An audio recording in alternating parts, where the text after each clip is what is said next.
সংসারের সবথেকে গুরুত্বপূর্ণ তত্ত্ব কোনটা? প্রথম হলো সময়। জন্ম থেকে মৃত্যু পর্যন্ত এই যে সময়, এটাই তো হলো জীবন। দ্বিতীয় হলো জীবন, যাতে আমরা সময়ের সদ্ব্যবহার করি, শ্রেষ্ঠ থেকে শ্রেষ্ঠতর কাজ করার চেষ্টা করি। বহু বছরের এই পরম্পরা, এই সংস্কৃতিকে এগিয়ে নিয়ে যাওয়ার চেষ্টা করি। এই সংসারে আমরা অংশগ্রহণ করতে চেষ্টা করি। তৃতীয় হলো ধন, সেই ধন যা প্রত্যেক ব্যক্তি অর্জন করতে চেষ্টা করেন। এবার এই তিনটি তত্ত্বের মধ্যে একটা সামঞ্জস্য আছে, সমান ব্যাপার আছে। সে ধনই হোক বা সময় হোক বা হোক জীবন। আর সেই সমান ব্যাপার হলো যে যদি আপনি এটা গণনা করতে থাকেন তাহলে তা কমতে থাকে, যদি আপনি এটা ব্যবহার করেন তাহলে তা বাড়তে থাকে। একে সংগঠিত করে রাখতে চেষ্টা করলে এ হাত থেকে ফসকে যায়, কিন্তু যদি আপনি একে সামলে রাখতে শিখে যান তাহলে এমন কাজ করবেন যাতে সংসারের সাথে সাথে পরবর্তী প্রজন্ম লাভবান হবে। যদি কিছু শিখতে চান তাহলে সামলাতে শিখুন, গণনা করা বা সংগঠিত করা নয়। আসুন আর আমার সাথে ভালোবেসে বলুন, রাধা রাধা। এই জীবনে আমাদের দুজন সঙ্গী, এক হলো অন্ধকার আর এক হলো প্রকাশ। এবার যখন এই অন্ধকারে আমরা প্রদীপ জ্বালাই, সেই প্রকাশের জন্য অন্ধকার আমাদের উপর রুষ্ট হয়ে চলে যায়। এবার যদি অন্ধকারকে খুশি করতে যাও তাহলে প্রকাশ আমাদের উপর রুষ্ট হয়ে চলে যায়। এ হলো ঠিক সেই পরিস্থিতি যে আমাদের দুই বন্ধু, তাদের মধ্যে সদ্ভাব নেই। যদি কোনো একজনের মান ভাঙাতে বা খুশি করতে যাও তাহলে দ্বিতীয়জন অবশ্যই রুষ্ট হয়। সেই অবস্থায় আপনাকে বোঝদারের মতো কাজ করতে হবে, যে কখন কাকে সমর্থন করতে হবে, কখন কার সাথে চলতে হবে। যদি পারেন তাহলে সকলকে একসাথে নিয়ে চলবেন। যদি কোনো মানুষের মধ্যে বনিবনা না হয় তাহলে তাদের মধ্যে সামঞ্জস্য বজায় রেখে সংসারের রীতিনীতির চক্র চালিত করা, এটাই তো হলো মনুষ্য জীবন। এবার এটা কিভাবে করা সম্ভব? শুধুমাত্র প্রেমের দ্বারা। তাহলে এইভাবেই সবাইকে প্রেমের দ্বারা বেঁধে রাখুন আর আমার সাথে ভালোবেসে বলুন, রাধা রাধা। কিছু মানুষ বড়ই বিচিত্র হন, এমন ভাবে জীবনযাপন করেন যেন তাদের কোনোদিন মৃত্যুই হবে না। নিজেদের অহংকারের বশে একটা কথা ভুলে যান, যে যতই তারা নিঃশ্বাস নিচ্ছেন, যতই তারা জীবনযাপন করছেন, ততই তারা মৃত্যুর দিকে এগিয়ে চলেছেন। কারণ আমাদের এই জীবন তার নিঃশ্বাসের উপর নির্ভরশীল। নিঃশ্বাস চলছে মানে জীবন চলছে। নিঃশ্বাস যদি থেমে যায় তাহলে জীবনও থেমে যাবে।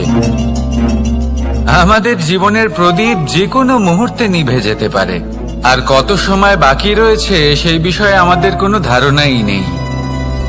তাই যে মুহূর্ত আমরা এখন যাপন করছি সেটার সদ্ব্যবহার করে নেওয়া যাক, কোনো শুভ কর্ম করে নেওয়া যাক, এমন কোনো কর্ম যার দ্বারা আমাদের ব্যক্তিত্বতে এমন এক চমক আসে যে আমাদের মৃত্যুর পরেও এই সংসার আমাদের চিরস্মরণীয় করে। কারণ একটা কথা ঠিক, মৃত্যু হলো একটা অটল সত্য, তাকে মেনে নিতেই হবে, স্মরণীয় করে রাখতেই হবে।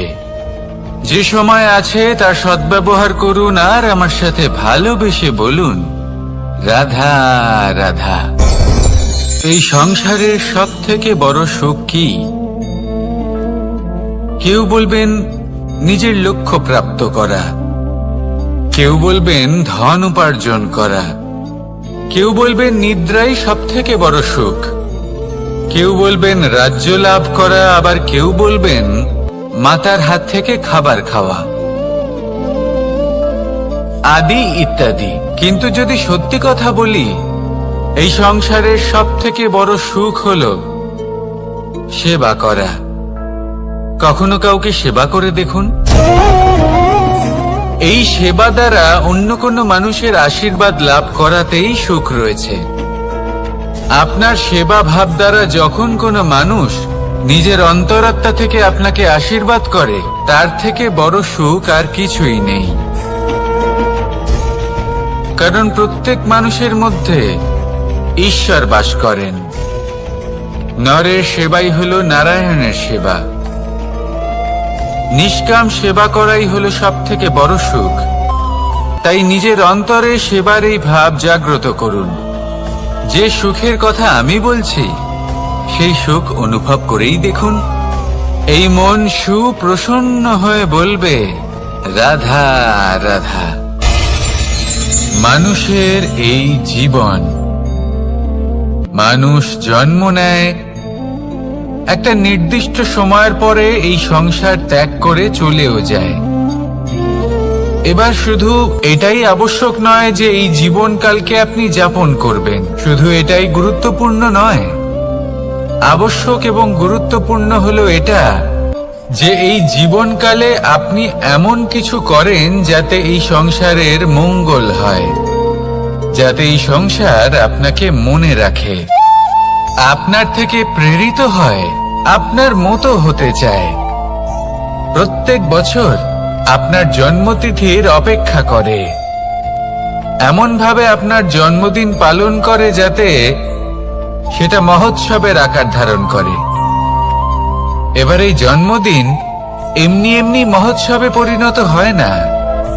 তখন হয় না যখন কোনো ব্যক্তি রাজার রূপে বা কোনো গোয়ালার রূপে জন্মগ্রহণ করে।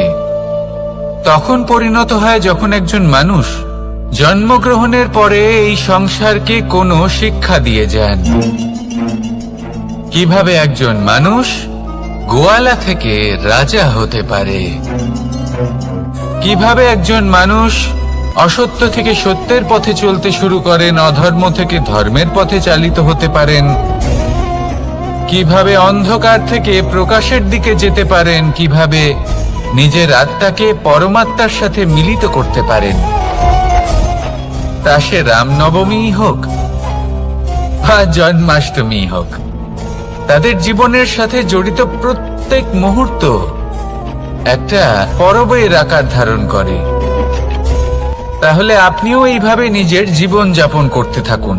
এই সংসারে শুধু ভালোবাসা বিতরণ করুন, কিছুটা এমন ভাবে বিতরণ করুন যাতে আপনি এই সংসার থেকে চলে যাওয়ার পরেও এই সংসারে আপনি শুধুই ভালোবাসা বিতরণ করতে পারেন। যদি আপনি এরকম করেন, সংসারকে প্রেরণা দেন, তাহলে আপনার জীবনও রাধা কৃষ্ণের প্রেমের মতোই অলৌকিক এবং দৈব হয়ে উঠবে। আসুন আর আমার সাথে ভালোবেসে বলুন, রাধা রাধা। আপনি এটা শুনে থাকবেন যে ছোট্ট একটা বালক, সে ঈশ্বরের প্রতিরূপ হয়। কিন্তু এমন কেন বলা হয় তা কি আপনি কখনো ভেবে দেখেছেন? আমি আপনাকে বলছি, কোন একটা ছোট্ট বালককে দেখুন, সে কি করে? সকলকে সমান চোখে দেখে। ওর মনে না কোনো ছলনা রয়েছে, না কোনো কপটতা, না অহংকার রয়েছে, আর না কোনো বিষয় নিয়ে কোনো চিন্তা। সকলকে সে সমান চোখে দেখে আর নিজের মধ্যেই প্রসন্ন থাকে, সকল বিকার থেকে মুক্ত। এগুলোই তো সেই গুণ সেই বালকের মধ্যে, যা হলো ঈশ্বর স্বরূপ। এবার ভেবে দেখুন, যদি প্রত্যেকটা মানুষ এই ছোট বালকের মতো সেই সব গুণ নিজের মধ্যে জাগ্রত করে তোলে, তাহলে কি হবে? তারাও ঈশ্বর তুল্য হয়ে উঠবে।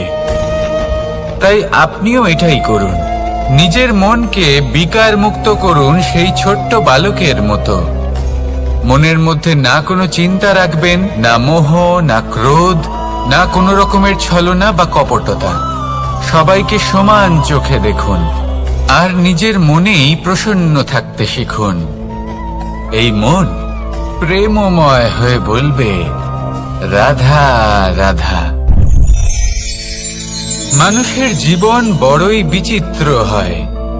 যেই মুহূর্তে জন্ম নেয় একটা প্রতিস্পর্ধায় প্রবেশ করতে থাকে। মানুষ জন্ম নেয় আর প্রতিস্পর্ধা শুরু হয়ে যায় ভাই এবং বোনের মধ্যে সর্বশ্রেষ্ঠ হবার, সবার থেকে এগিয়ে থাকার। তারপরে সে যায় গুরুকুলে। নিজের বন্ধুদের মধ্যে সর্বশ্রেষ্ঠ হওয়ার প্রতিস্পর্ধা শুরু হয়। এবার সেখান থেকে বাইরে বেরিয়ে সংসার জীবনে প্রবেশ করে ধন উপার্জনের প্রতিস্পর্ধা শুরু হয়। তা সে যুদ্ধই হোক বা কলা হোক, এই প্রতিস্পর্ধা কখনোই আমাদের পিছু ছাড়ে না। তাই যদি প্রতিস্পর্ধা করতেই হয়, তাহলে আমরা মানুষকে সাহায্য করার প্রতিস্পর্ধা কেন করব না? এমন এক প্রতিস্পর্ধা যাতে যে কেউ জিতুক বা যে কেউ হারুক না কেন, লাভ সকলের হবে। সকলের মধ্যে প্রেম বিতরণ করতে থাকুন, এইভাবেই আনন্দ বিতরণ করতে থাকুন, আর আমার সাথে ভালোবেসে বলুন, রাধা রাধা। দুরকমের প্রাকৃতিক বেগ থাকে। প্রথম হলো বর্ষা। যখন এর বর্ষণ হয় তখন মাটিকে শীতল করে নতুন ফসল ফলায়। আর দ্বিতীয় হয় পবন, যা আমাদের সর্বদা শ্বাসবায়ু প্রদান করে। অশান্ত এই মনকে শান্তি প্রদান করে, এই ক্লান্ত শরীরে স্ফূর্তি প্রদান করে। আমাদের জীবনে যত আবেগ আছে তা হয় বর্ষার মতো হওয়া উচিত, নয় হওয়া উচিত পবনের মতো। ক্রোধ, মতভেদ, বিবাদ, এগুলো হওয়া উচিত বর্ষার মতো। অর্থাৎ কিছু সময় পরে যেন এরা নিজে থেকেই ছিন্ন ভিন্ন হয়ে চলে যায়। আর যদি পবনের মতো কোনো আবেগ থাকা উচিত, তা হলো প্রেম, যা সর্বদা শ্বাসবায়ু প্রদান করে, সবসময় সাথে থাকে।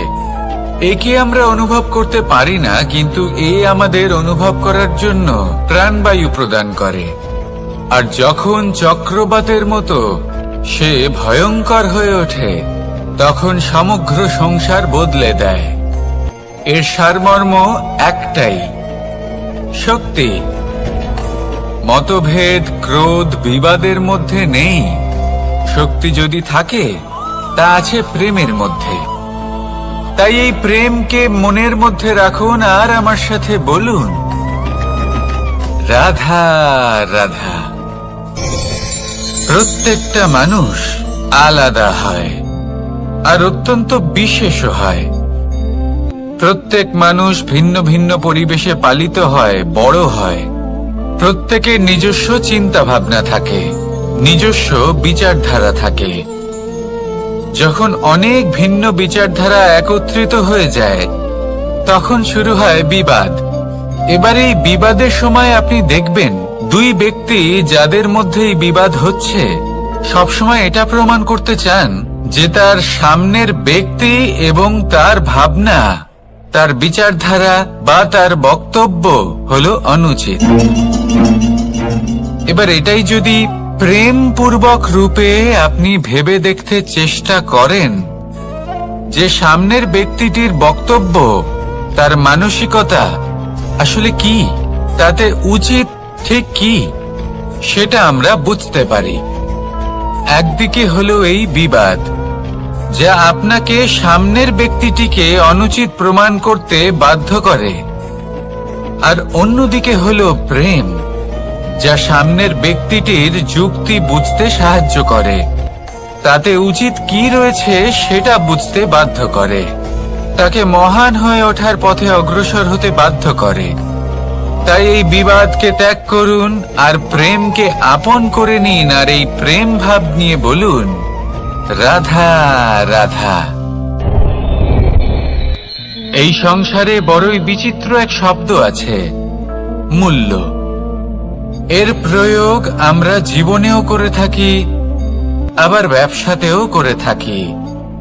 একজন উদ্যোগপতি সবসময় বলেন, ব্যবসার মূল্য সবসময় উচ্চমান হওয়া উচিত, তাতে লাভ বেশি।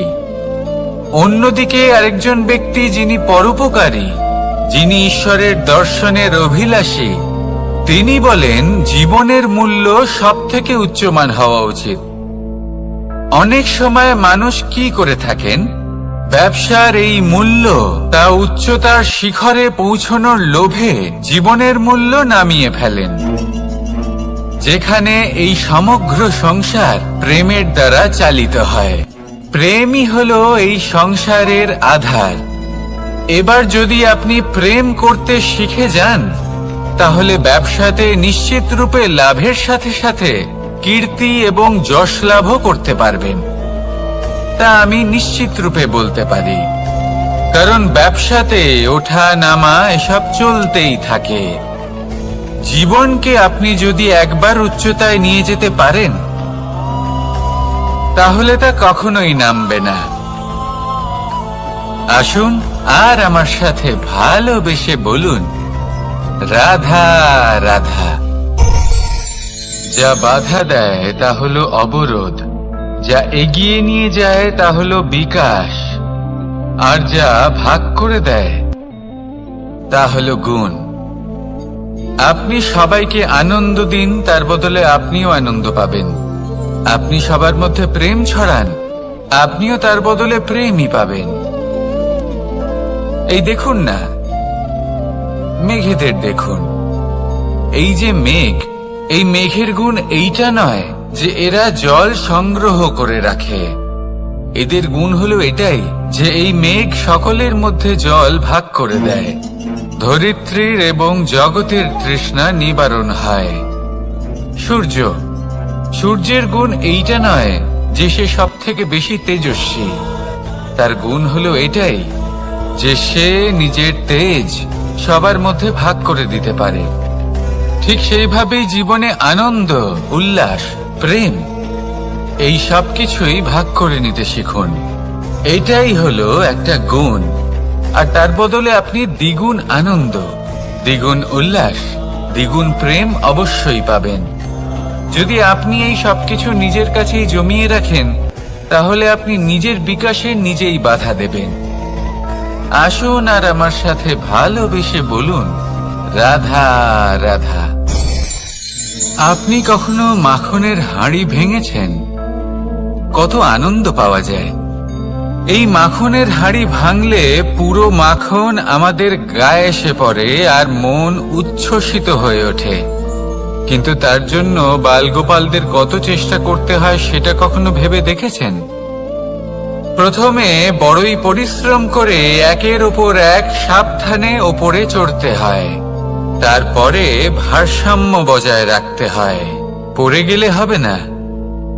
তারপর এই হাতের দ্বারা সেই মাখনের হাঁড়ি ভাঙতে হয়, তখন মাখন পড়ে। এবার এরকমই কিছু আমাদের জীবনে আমাদের সাথেও হয়। এবার আপনি বলবেন যে মাখনের হাঁড়ি ভাঙার এই প্রক্রিয়া, তার সাথে জীবনের কি সম্পর্ক থাকতে পারে? আসলে আমাদের মনের মাঝেও একটা হাঁড়ি রয়েছে,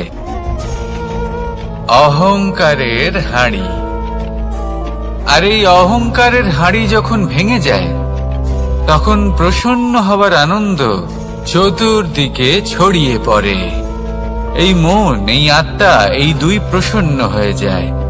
কিন্তু তার জন্য আপনাদেরকেও বালগোপালের মতো চেষ্টা করে যেতেই হবে, ভারসাম্য বজায় রাখতেই হবে মনের মাঝে এবং এই বুদ্ধিতে, ভালো এবং মন্দের মধ্যে, লোভ এবং পরমার্থের মধ্যে।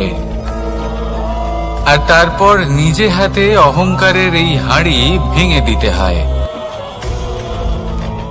দেখুন, যদি ঈশ্বরের সঙ্গ লাভ করতে চান, তাহলে অহংকারের এই হাঁড়ি ভাঙতেই হবে। আসুন আর আমার সাথে ভালোবেসে বলুন, রাধা রাধা। মুঠো হাতের শক্তি বেশি, মুঠো খুললেই তা দুর্বল। তা এমন কি থাকা উচিত এই বন্ধ মুঠোয় যা লাখের সমান? মানসিকতা এবং স্বপ্ন। মানুষ জন্মগ্রহণ করে, তার মানসিকতা সময়ের সাথে উন্নত হয়। মানসিকতা অনুযায়ী সে স্বপ্ন দেখে, আর সেই স্বপ্ন সার্থক করতে সে পরিশ্রম করতে থাকে। কিন্তু খুব গুরুত্বপূর্ণ একটা কথা আছে যা আপনার মনে রাখা উচিত। আপনার এই মানসিকতা, আপনার এই স্বপ্ন, তা যেন আপনার নিয়ন্ত্রণে থাকে। আপনার বন্ধ মুঠোয় যেন এর লাগাম থাকে, আপনি যেন এর প্রভু হন। যদি তা হয় তবেই আপনি লাভবান হবেন। যদি এরা আপনাকে নিয়ন্ত্রণ করতে থাকে, যদি আপনার মুঠো খুলে যায়, না পথ আপনার নিয়ন্ত্রণে থাকবে, না মানসিকতা থাকবে, না স্বপ্ন নিয়ন্ত্রণে থাকবে। আর যদি তাই হয় তাহলে আপনি আপনার ভবিষ্যৎ নষ্ট করে ফেলবেন। তাই নিয়ন্ত্রণ করতে শিখুন নিজের বিচার বুদ্ধি, নিজের মানসিকতা, নিজের স্বপ্নকে। নিজের এই স্বপ্ন পূরণ করুন আর আমার সাথে ভালোবেসে বলুন, রাধা রাধা। এই সংসারের সব থেকে কঠোর ধাতুর মধ্যে একটি হলো লোহা। লোহা দিয়ে আমরা অনেক অস্ত্র শস্ত্র লাভ করি, অনেক বস্তুও লাভ করি। এবার এই লোহাকে কাটার জন্য, একে কোনো আকার দেওয়ার জন্য কি প্রয়োগ করতে হয়? লোহা। এবার এই কথাটা আমরা সকলেই জানি যে লোহার দ্বারাই লোহাকে কাটতে হয়। এবার এই কথা আমি আপনাকে কেন বলছি? এরপরে খুব বড় একটা প্রশ্ন আসে, যা খুব বড় শিক্ষা দিয়ে যায়। এটা কেন হয় যে আমরা একটা লোহা দিয়ে একটা লোহাতে আঘাত করছি, কিন্তু যে লোহা দ্বারা আঘাত করছি তার আকার বদলাচ্ছে না, যার ওপর প্রহার করছি তার আকার বদলাচ্ছে? এতে পার্থক্যটা কোথায়? পার্থক্য হলো তাপমাত্রার। দেখুন, যে লোহাকে আমরা কাটতে চাই তার তাপমাত্রা বাড়াতে হয়, তাকে গরম করতে হয়। আর যে লোহা দ্বারা আমরা আঘাত করতে চলেছি সেই লোহা আমাদের ঠান্ডা রাখতে হয়। অর্থাৎ ঠান্ডা লোহা গরম লোহাকে কেটে দেয়। এবার এই শিক্ষা কি আমাদের জীবনে যথেষ্ট নয়? আমাদের জীবনে অনেক সমস্যা আসতে পারে, কিন্তু আমাদের এই বিষয়ে বিশেষ খেয়াল রাখতে হবে যে আমাদের মনকে আমরা যেন ঠান্ডা রাখি, এই মস্তিষ্ককে শান্ত রাখতে হবে। যদি আমরা ক্রোধ বা ঈর্ষার আগুনে জ্বলতে থাকি, বিদ্বেষের আগুনে জ্বলতে থাকি, তাহলে আমরাও সেই লোহার মতোই হয়ে যাব যার তাপমাত্রা অত্যন্ত বেশি। তখন যে কেউ এসে আমাদের বিচ্ছিন্ন করে চলে যাবে। মনে রাখবেন, যিনি যত বেশি স্থির বুদ্ধির অধিকারী, যিনি হলেন সব থেকে বেশি শান্ত, তিনি হলেন সব থেকে বেশি বলশালী। তাহলে শান্ত থাকুন আর আমার সাথে ভালোবেসে বলুন, রাধা রাধা। এই সমগ্র সংসারের সব থেকে গুরুত্বপূর্ণ ব্যক্তি কে? স্বয়ং আপনি। নিজের জন্য তো বটেই, তাই না? কারণ যখন আপনি জন্মগ্রহণ করেন, নিজের চোখ খোলেন, এই সংসারে আসেন, তখনই তো এই সংসারকে আপনি দেখতে পান, অনুভব করতে পারেন। এখানকার আবেগ, এখানকার মানুষজন তখন থেকেই অনুভব করেন। যদি আপনি না থাকেন তাহলে এই সংসারের অস্তিত্ব আপনার কাছে শূন্যের সমান, তাই না? আপনি না থাকলে এই সংসারও আপনার কাছে নেই। এবার সবাই বলবেন যে এ তো সত্যি কথা, সেই অনুযায়ী তো আমার স্বার্থপর হওয়া উচিত, অহংকারী হওয়া উচিত, কারণ আমার কাছে আমিই তো সবকিছু। দৃষ্টিভঙ্গি পাল্টে দেখুন, আপনার কাছে সব থেকে বেশি গুরুত্বপূর্ণ ব্যক্তি কে?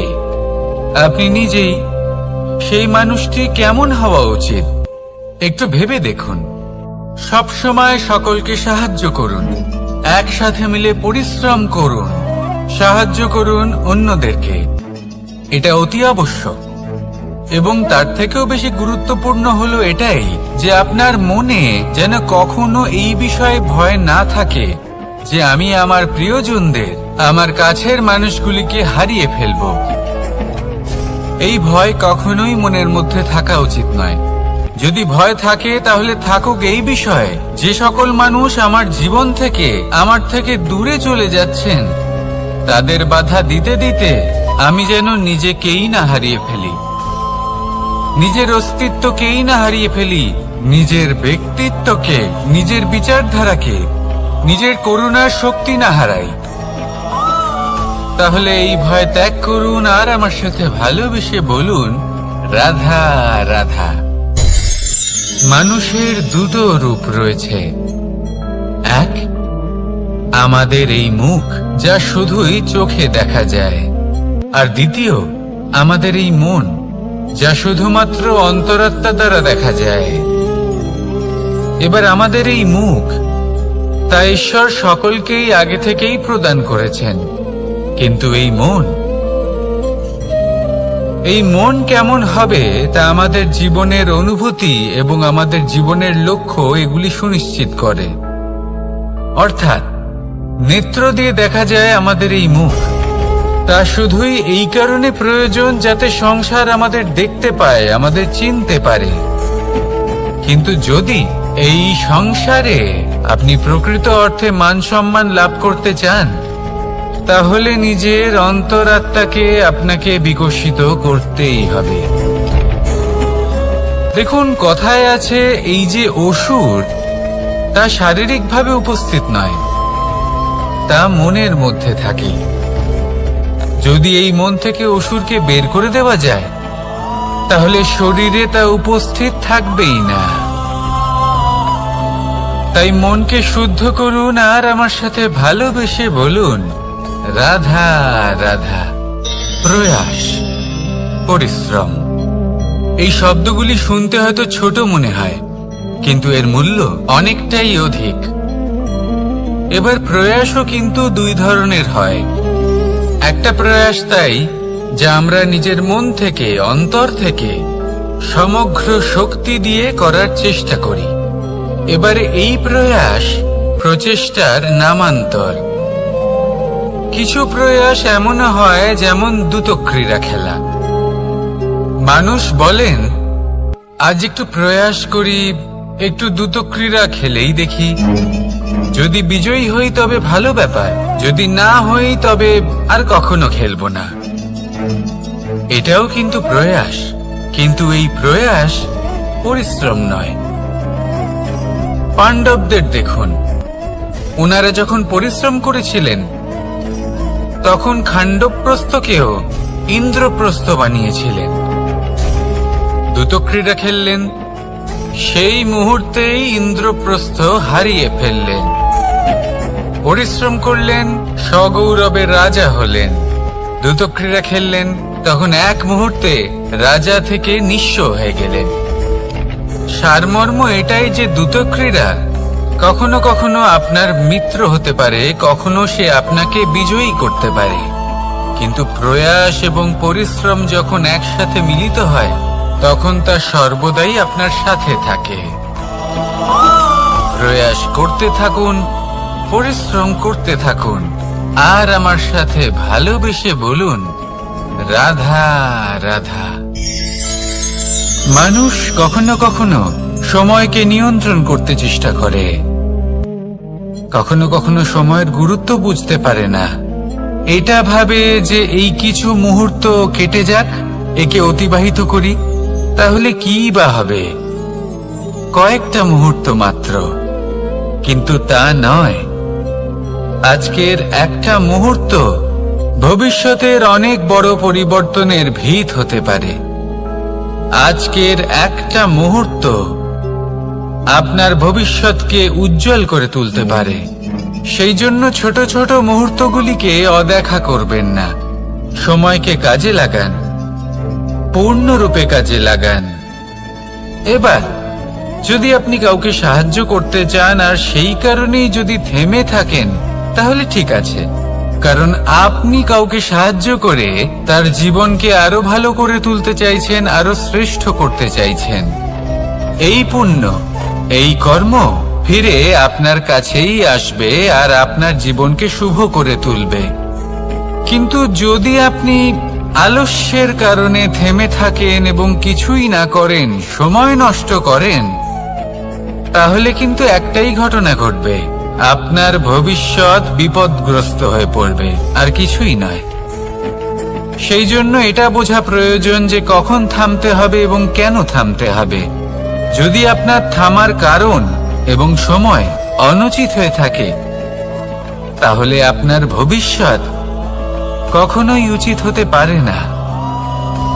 সেই জন্য সময়কে সম্মান করুন আর পূর্ণ ব্যবহার করতে শিখুন। আর আমার সাথে ভালোবেসে বলুন, রাধা রাধা। জীবনে সবসময় সেটা হয় না যা আমরা চাই, তেমন ভাবে হয় না যেমন ভাবে আমরা চাই। এবার তাতে আমরা দুঃখ পাই, নিরাশ হয়ে পড়ি, ভাগ্যকে দোষ দিই অথবা অন্য কাউকে বা নিজেকে। কিন্তু সত্যটা কি সেটা আমাদের জানতে হবে। এই সংসার নির্মিত হয়েছে পাহাড় দ্বারা এবং পাথর দ্বারা, তাই প্রত্যেক স্থানে ছোট ছোট ছোট ছোট নুড়ি পাথর তো অবশ্যই থাকবে। এগুলো এড়িয়ে যাওয়া সম্ভব নয়, আর এই কথাটা আমরা সকলে জানি। এবার এইভাবেই আমাদের জীবনে নানান রকমের সমস্যা লেগেই থাকে। এর হাত থেকে কোনোভাবেই নিস্তার পাওয়া সম্ভব নয়। একটা সমস্যা এড়াতে যান, দ্বিতীয় চলে আসবে, দ্বিতীয় সমস্যা এড়াতে যান, তৃতীয় চলে আসবে। কিন্তু সমস্যা জীবনে থাকবেই, আর আপনাকে সাহায্য করার জন্যই থাকবে কোনো না কোনো রূপে। আপনার চারপাশে পাথর আছে, এটা আপনার উপর নির্ভরশীল আপনি কি করবেন, কোন পথে অগ্রসর হবেন এবং কিভাবে অগ্রসর হবেন। এবার দেখুন, এটা তো সবসময় সম্ভব নয় যে আপনার পদতলে ফুলের চাদর থাকবে, এটা তো অসম্ভব।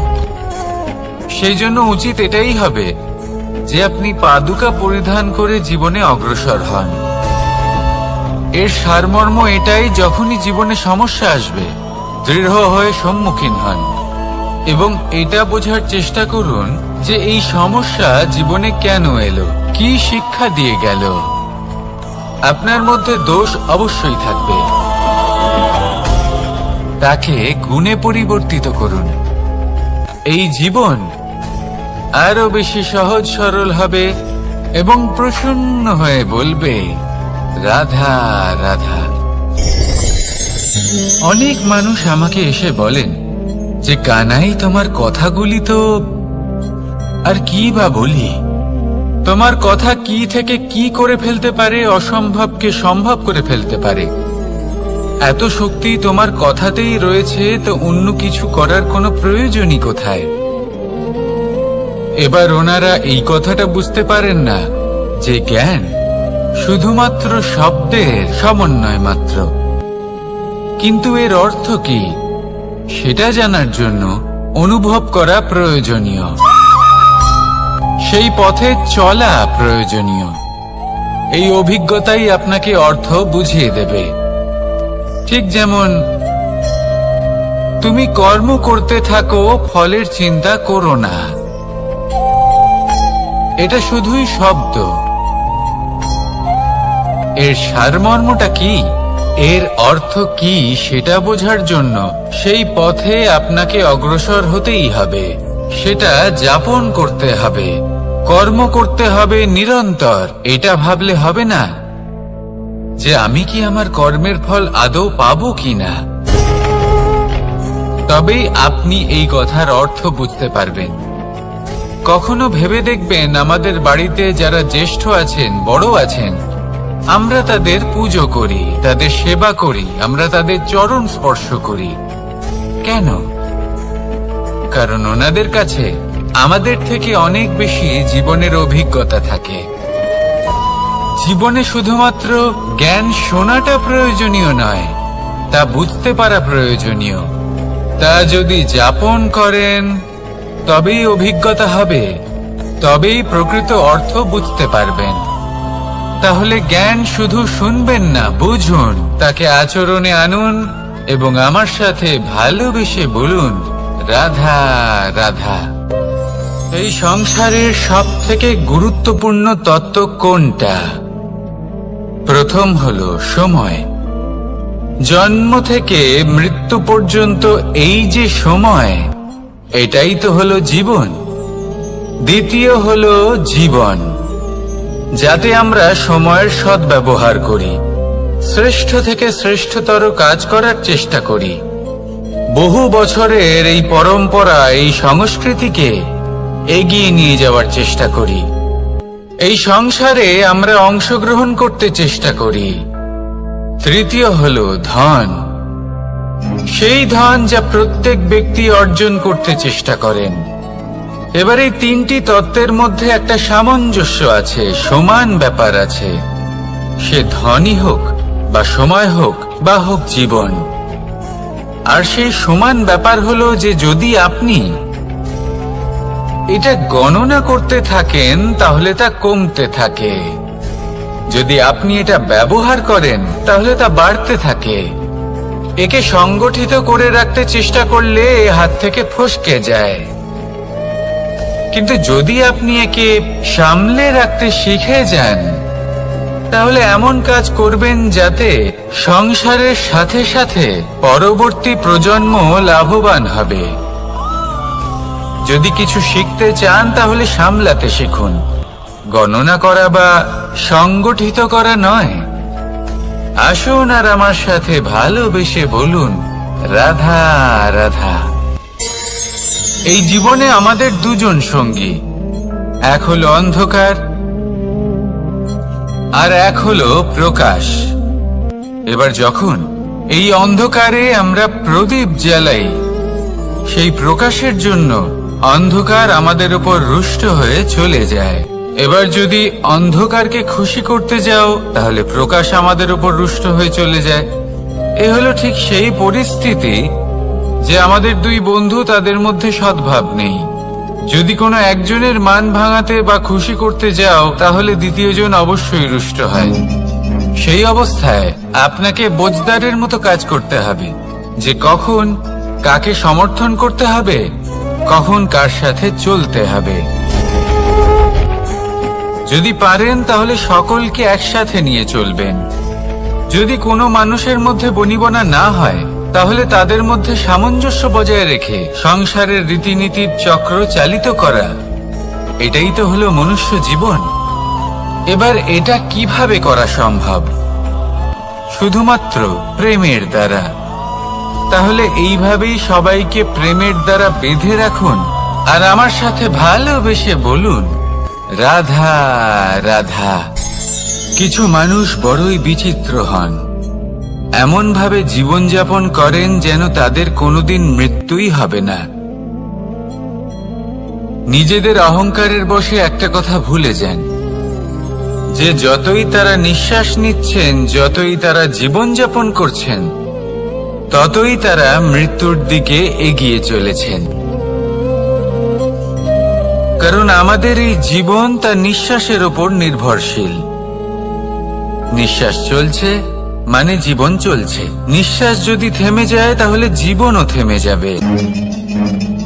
আমাদের জীবনের প্রদীপ যে কোনো মুহূর্তে নিভে যেতে পারে, আর কত সময় বাকি রয়েছে সেই বিষয়ে আমাদের কোনো ধারণাই নেই। তাই যে মুহূর্ত আমরা এখন যাপন করছি সেটার সদ্ব্যবহার করে নেওয়া যাক, কোনো শুভ কর্ম করে নেওয়া যাক, এমন কোনো কর্ম যার দ্বারা আমাদের ব্যক্তিত্বতে এমন এক চমক আসে যে আমাদের মৃত্যুর পরেও এই সংসার আমাদের চিরস্মরণীয় করে। কারণ একটা কথা ঠিক, মৃত্যু হলো একটা অটল সত্য, তাকে মেনে নিতেই হবে, স্মরণীয় করে রাখতেই হবে। যে সময় আছে তার সদ্ব্যবহার করুন আর আমার সাথে ভালোবেসে বলুন, রাধা রাধা। এই সংসারের সব থেকে বড় সুখ কি? কেউ বলবেন নিজের লক্ষ্য প্রাপ্ত করা, কেউ বলবেন ধন উপার্জন করা, কেউ বলবেন নিদ্রাই সব থেকে বড় সুখ, কেউ বলবেন রাজ্য লাভ করা, আবার কেউ বলবেন মাতার হাত থেকে খাবার খাওয়া, আদি ইত্যাদি। কিন্তু যদি সত্যি কথা বলি, এই সংসারের সব থেকে বড় সুখ হলো সেবা করা। কখনো কাউকে সেবা করে দেখুন, এই সেবা দ্বারা অন্য কোনো মানুষের আশীর্বাদ লাভ করাতেই সুখ রয়েছে।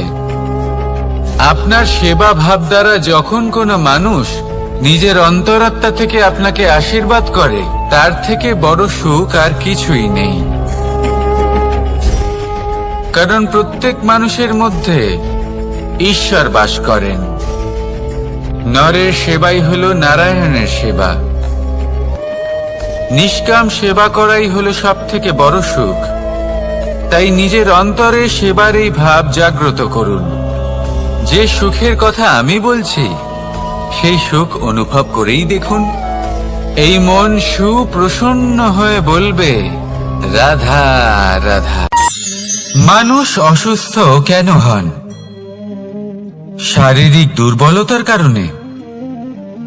না, মানুষ অসুস্থ হন তার মানসিকতার কারণে, তার বিবেকের কারণে, তার কর্মের কারণে, তার ক্রোধের কারণে। আর যখন কেউ সুস্থ হন, ঠিক হয়ে যান, তার মানে এটা নয় যে শুধু ওষুধের জন্য তিনি সুস্থ হয়েছেন। না, এটা কারোর তার প্রতি প্রেমের প্রভাব, বিশ্বাসের প্রভাব, সম্বলের প্রভাব। শুধুমাত্র ওষুধ দিয়ে কিছুই হয় না। যদি মনে প্রেম থাকে, বিবেক থাকে, বিশ্বাস থাকে, সম্বল থাকে, তবেই সেই ওষুধ কাজ করতে পারে। তাই মনে রাখবেন, এই জীবন হলো অত্যন্ত ছোট। মনে প্রেম ভাব রাখুন, মিত্রতা করুন, শত্রুতা নয়। ভালোবাসুন, বিদ্বেষ নয়। আর এই ভালোবাসার সাথেই বলুন, রাধা রাধা। জীবন, এই জীবনের সত্য কি? জন্ম, যেখান থেকে জীবন আরম্ভ হয়, নাকি সমাপ্তি? মৃত্যু, যেখানে জীবন শেষ হয়ে যায়। জীবনের সত্য এটা নয়, সব কিছু এটা নয়। ভালো করে ভেবে দেখলে কিছুই যায় আসে না যে আপনার জন্ম কোথায় হয়েছে, কিভাবে হয়েছে। এতেও কিছু যায় আসে না যে আপনার মৃত্যু কোথায় হবে, কিভাবে হবে। যায় আসে তখন, গুরুত্বপূর্ণ হলো এটাই যে জীবন আপনি যাপন করেছেন তার উদ্দেশ্য কি ছিল, কি ভাবনা নিয়ে আপনি বেঁচেছেন। এখন যদি আপনি এমন কিছু করেন যার দ্বারা এই সংসার আপনার থেকে জীবন যাপনের প্রেরণা পেতে পারে, মৃত্যুর পরেও আপনার কর্ম দেখে তা স্মরণ করে জীবনে বাঁচতে শেখেন, তাহলে তার তাৎপর্য হলো আপনি নিজের কর্মের দ্বারা, নির্বাচনের দ্বারা অমর হয়ে গেছেন। দেখুন, জীবনে দুশ্চিন্তা করা হলো বৃথা, মৃত্যুর ভয়ও হলো বৃথা। কারণ আত্মা কখনো মরে না, তাকে কেউ শেষ করতে পারে না। না কাল, না মৃত্যু, আর না সময়। যদি এমন কিছু থাকে যা আপনার আত্মাকে শেষ করে দিতে পারে, তাহলে তা আপনারই নিজের দুষ্কর্ম। তাই এই যে জীবনকাল আপনার কাছে রয়েছে, তাতে শুধু শুভ কর্ম করুন, দুশ্চিন্তা করা ত্যাগ করুন। এমন কর্ম করুন যা দেখে সংসার উচিত পথে চলে আসবে, শুভ কর্ম করবে। যদি আপনার মৃত্যুর পরে সংসার আপনাকে স্মরণ করে শিক্ষা লাভ করে, উচিত পথে চলে, প্রেরিত হয়, তাহলে আপনিও অমর হয়ে যাবেন। আসুন আমার সাথে ভালোবেসে বলুন, রাধা রাধা। কথায় আছে, যা কিছু অন্তর থেকে নিঃসৃত হয় তা অশুভ হয় না। অশুভ হলো সেই বোধ, সেই ইচ্ছে যা অন্তর থেকে নিঃসৃত হলেও কখনোই বিবেকের দ্বারা পরখ করা হয় না। এমনই একটা অনুভূতি হলো ক্রোধ। এই ক্রোধ আপনার বিবেকই হরণ করে নেয়, আপনার করুণা হরণ করে নেয়। আপনি ভাবনা চিন্তা করার যোগ্যতাই হারিয়ে ফেলেন। এবার যদি আপনি সংসারকে নিয়ন্ত্রণ করতে চান, ভবিষ্যতের ওপর নিয়ন্ত্রণ রাখতে চান, বর্তমানের ওপর নিয়ন্ত্রণ রাখতে চান, তাহলে প্রথমে নিজের ক্রোধের উপর নিয়ন্ত্রণ করা শিখতে হবে, কারণ এই ক্রোধ আপনার বন্ধু নয়, এ আপনার শক্তি নয়, এ হলো আপনার দুর্বলতা, আর এটা শত্রুর শক্তি বাড়িয়ে তোলে, আর শেষ পর্যন্ত ক্ষতি আপনারই হয়। তাই এই ক্রোধকে নিজের নিয়ন্ত্রণে রাখুন। অশুভ মন্তব্য আপনা থেকেই অসফল হয়ে যাবে। আসুন আমার সাথে ভালোবেসে বলুন, রাধা রাধা।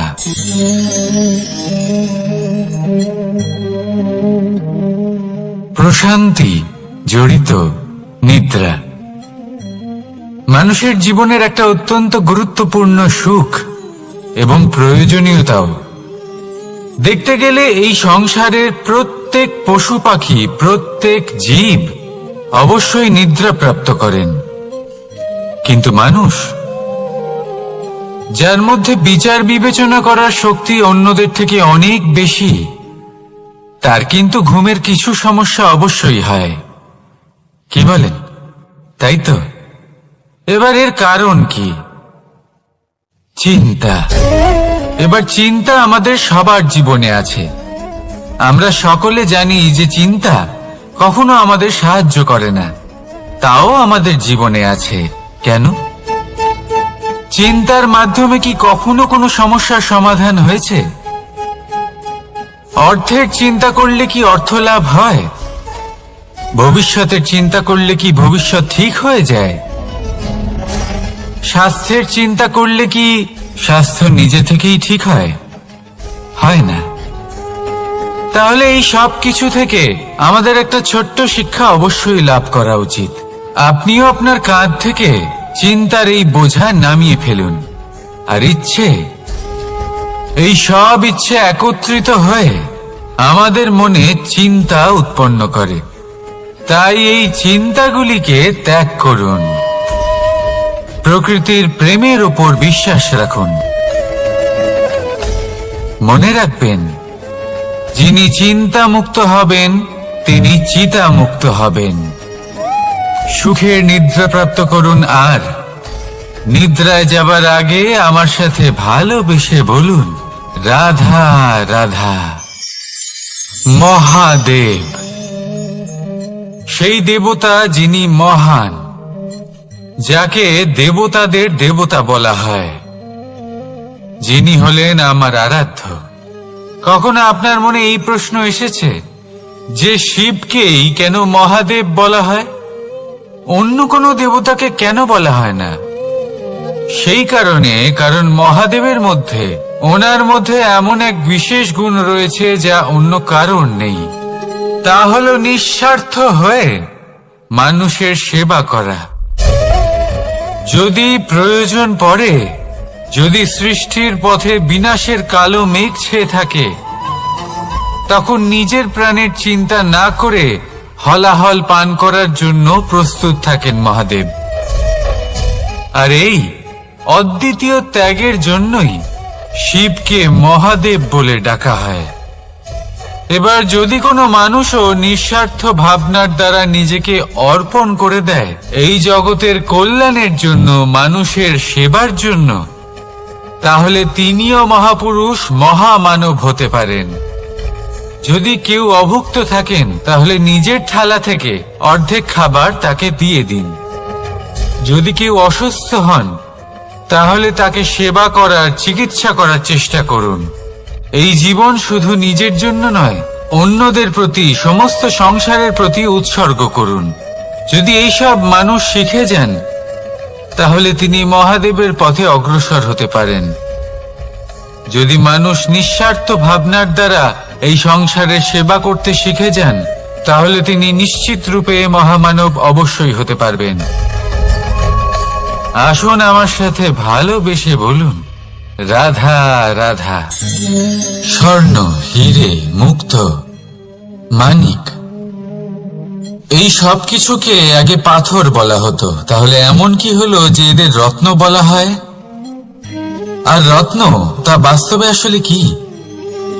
এটা হলো সেই পাথর যাকে আগে আগুনের তাপ সহ্য করতে হয়েছে, পরখ করা হয়েছে, যাচাই করা হয়েছে, এদের কাটার চেষ্টা করা হয়েছে, কিন্তু তারা কখনোই নষ্ট হয়নি, বরং তারা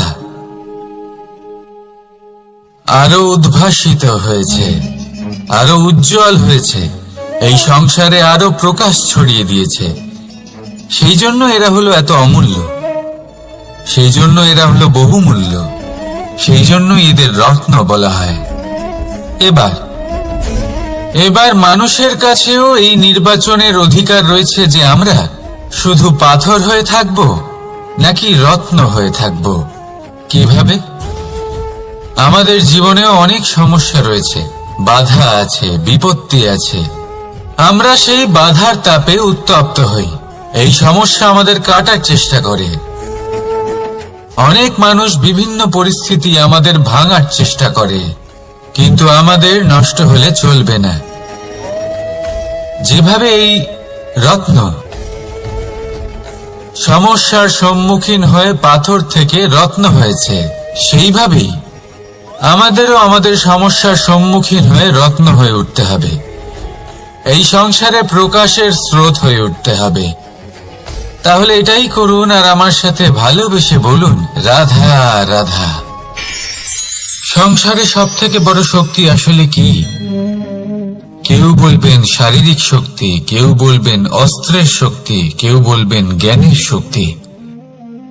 ঠিক আছে, কিন্তু যদি আমি বলি সংসারের সব থেকে বড় শক্তি হলো শক্তি কোনো এক তথ্যের, আগে হ্যাঁ, তথ্য। এই তথ্য নিজেই কিন্তু খুব শক্তিশালী, অত্যন্ত শক্তিশালী অস্ত্র হলো এই তথ্য। আর সত্যি বলতে অনুচিত তথ্যের থেকে অনেক বেশি ঘাতক হলো অসম্পূর্ণ তথ্য। যেরকম আজ শাম্ব রুক্মির সাথে করেছে, ওকে অসম্পূর্ণ তথ্য দিয়েছে, তার ফলে বিনাশ হলো। যদি এইভাবেই আপনার কাছেও কোনো অসম্পূর্ণ তথ্য আসে, আর যদি আপনি তা পরখ না করে দেখেন, যাচাই না করে দেখেন, আর নিজের কর্ম করেন, তাহলে উত্থানের বদলে আপনি পতনের সম্মুখীন হবেন। বিকাশের বদলে আপনার বিনাশ হয়ে যাবে। মনে রাখবেন একটা অত্যন্ত গুরুত্বপূর্ণ কথা, সঠিক তথ্য পাওয়া সঠিক তথ্য দেওয়ার থেকে অনেক বেশি গুরুত্বপূর্ণ। আশা করি এই কথা আপনি বুঝেছেন। জীবনে যখনই কোনো তথ্য আপনি পাবেন, সেই বিষয়ে ভেবে দেখুন, পরখ করে দেখুন, যাচাই করুন, তারপর নিজের কর্ম করুন। আর আমার সাথে ভালোবেসে বলুন, রাধা রাধা। ধর্ম এবং প্রেম, এই দুই হলো একই মুদ্রার দুই পিঠ। যদি এদের মধ্যে কোনোটা নষ্ট হয়ে যায়, তাহলে দ্বিতীয়টাও থাকে না। কখনো ভেবেছেন এমন কেন হয়? তার জন্য আগে আপনাকে বুঝতে হবে যে ধর্ম আসলে কি। ধর্ম সেটাই যা এই সংসারের প্রত্যেক মানুষকে একে অপরের সাথে সুখ এবং শান্তিতে থাকতে প্রেরণা যোগায়। এই প্রেরণার আধার হলো প্রেম। প্রেম সেটাই যা আপনার মধ্যে অন্য কারোর প্রতি করুণাবোধ জাগিয়ে তোলে, সম্মান জাগিয়ে তোলে। এবার যদি প্রেম চলে যায়, তাহলে সবার আগে বিনাশ হবে সম্মান আর করুণাবোধের। এবার যেখানে না প্রেম রয়েছে, না সম্মান রয়েছে, না করুণা রয়েছে, সেখানে ধর্ম কিভাবে বাস করবে? অশুভ ইচ্ছে জাগ্রত হয়ে ওঠে, ক্রোধ জাগ্রত হয়ে ওঠে, অহংকার জাগ্রত হয়ে ওঠে, আর তারপর আরম্ভ হয় অধর্মের। তাই যা যা ভাবনা আপনার অন্তরে প্রবেশ করছে, করতে দিন, কিন্তু যাই হোক না কেন, এই প্রেমকে নিজের থেকে দূরে যেতে দেবেন না। এই প্রেমকে চিরকাল নিজের কাছে রাখুন, নিজের হৃদয়। আর এই প্রেম ভাব নিয়ে বলুন, রাধা রাধা। এই সংসারে আমাদের জীবনের সব থেকে বড় দোষ কি আপনি জানেন? কেউ বলবেন লোভ, কেউ বলবেন লালসা, কেউ বলবেন অসত্য। দেখুন, দুঃখের মূল কারণ হলো পরিশ্রম না করা। কিছু মানুষ ভাবেন যে আমি জীবনে কোনো পরিশ্রম করব না, অথচ আমি সবকিছু প্রাপ্ত করতে চাই। আর এমন এক কারণের জন্যই দূতের মতো খেলা আমাদের জীবনে প্রবেশ করার সুযোগ পায়।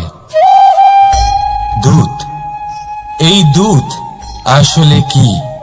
দূত অর্থাৎ কোনো পরিশ্রম ছাড়াই অন্য কেউ পরিশ্রম করে যা অর্জন করেছেন, যে সুখ সুবিধা অর্জন করেছেন, তা নিজের জন্য শুধুমাত্র একটা খেলার মাধ্যমে নিজের করে নেবার ইচ্ছে। আর এই ইচ্ছে অত্যন্ত বিনাশকারী হতে পারে। এই ইচ্ছে যদি আপনার বিবেক, আপনার মন, আপনার চেতনা, আপনার ভাবনা প্রবাহিত করে ফেলে, তারপরে আপনি চেষ্টা করতে শুরু করে দেবেন, আর সেইখান থেকেই আপনার পতন শুরু হবে। এই চেষ্টা করবেন যে অন্য কারোর জীবনের সমস্ত ধন, তার সমস্ত জীবন সম্পূর্ণভাবে নিজের করে নেওয়া। কারণ প্রথমে আশা জাগ্রত হয়, আর এই আশা হতাশায় পরিণত হতে সময় লাগে না। এই হতাশা কুণ্ঠায় পরিণত হতে সময় লাগে না, কুণ্ঠা লোভে পরিণত হতে সময় লাগে না, আর এই লোভ প্রতিশোধ স্পৃহাতে পরিণত হতে সময় লাগে না। আর যখন এই সব কিছু হয়, আপনি দুষ্ট হয়ে যান।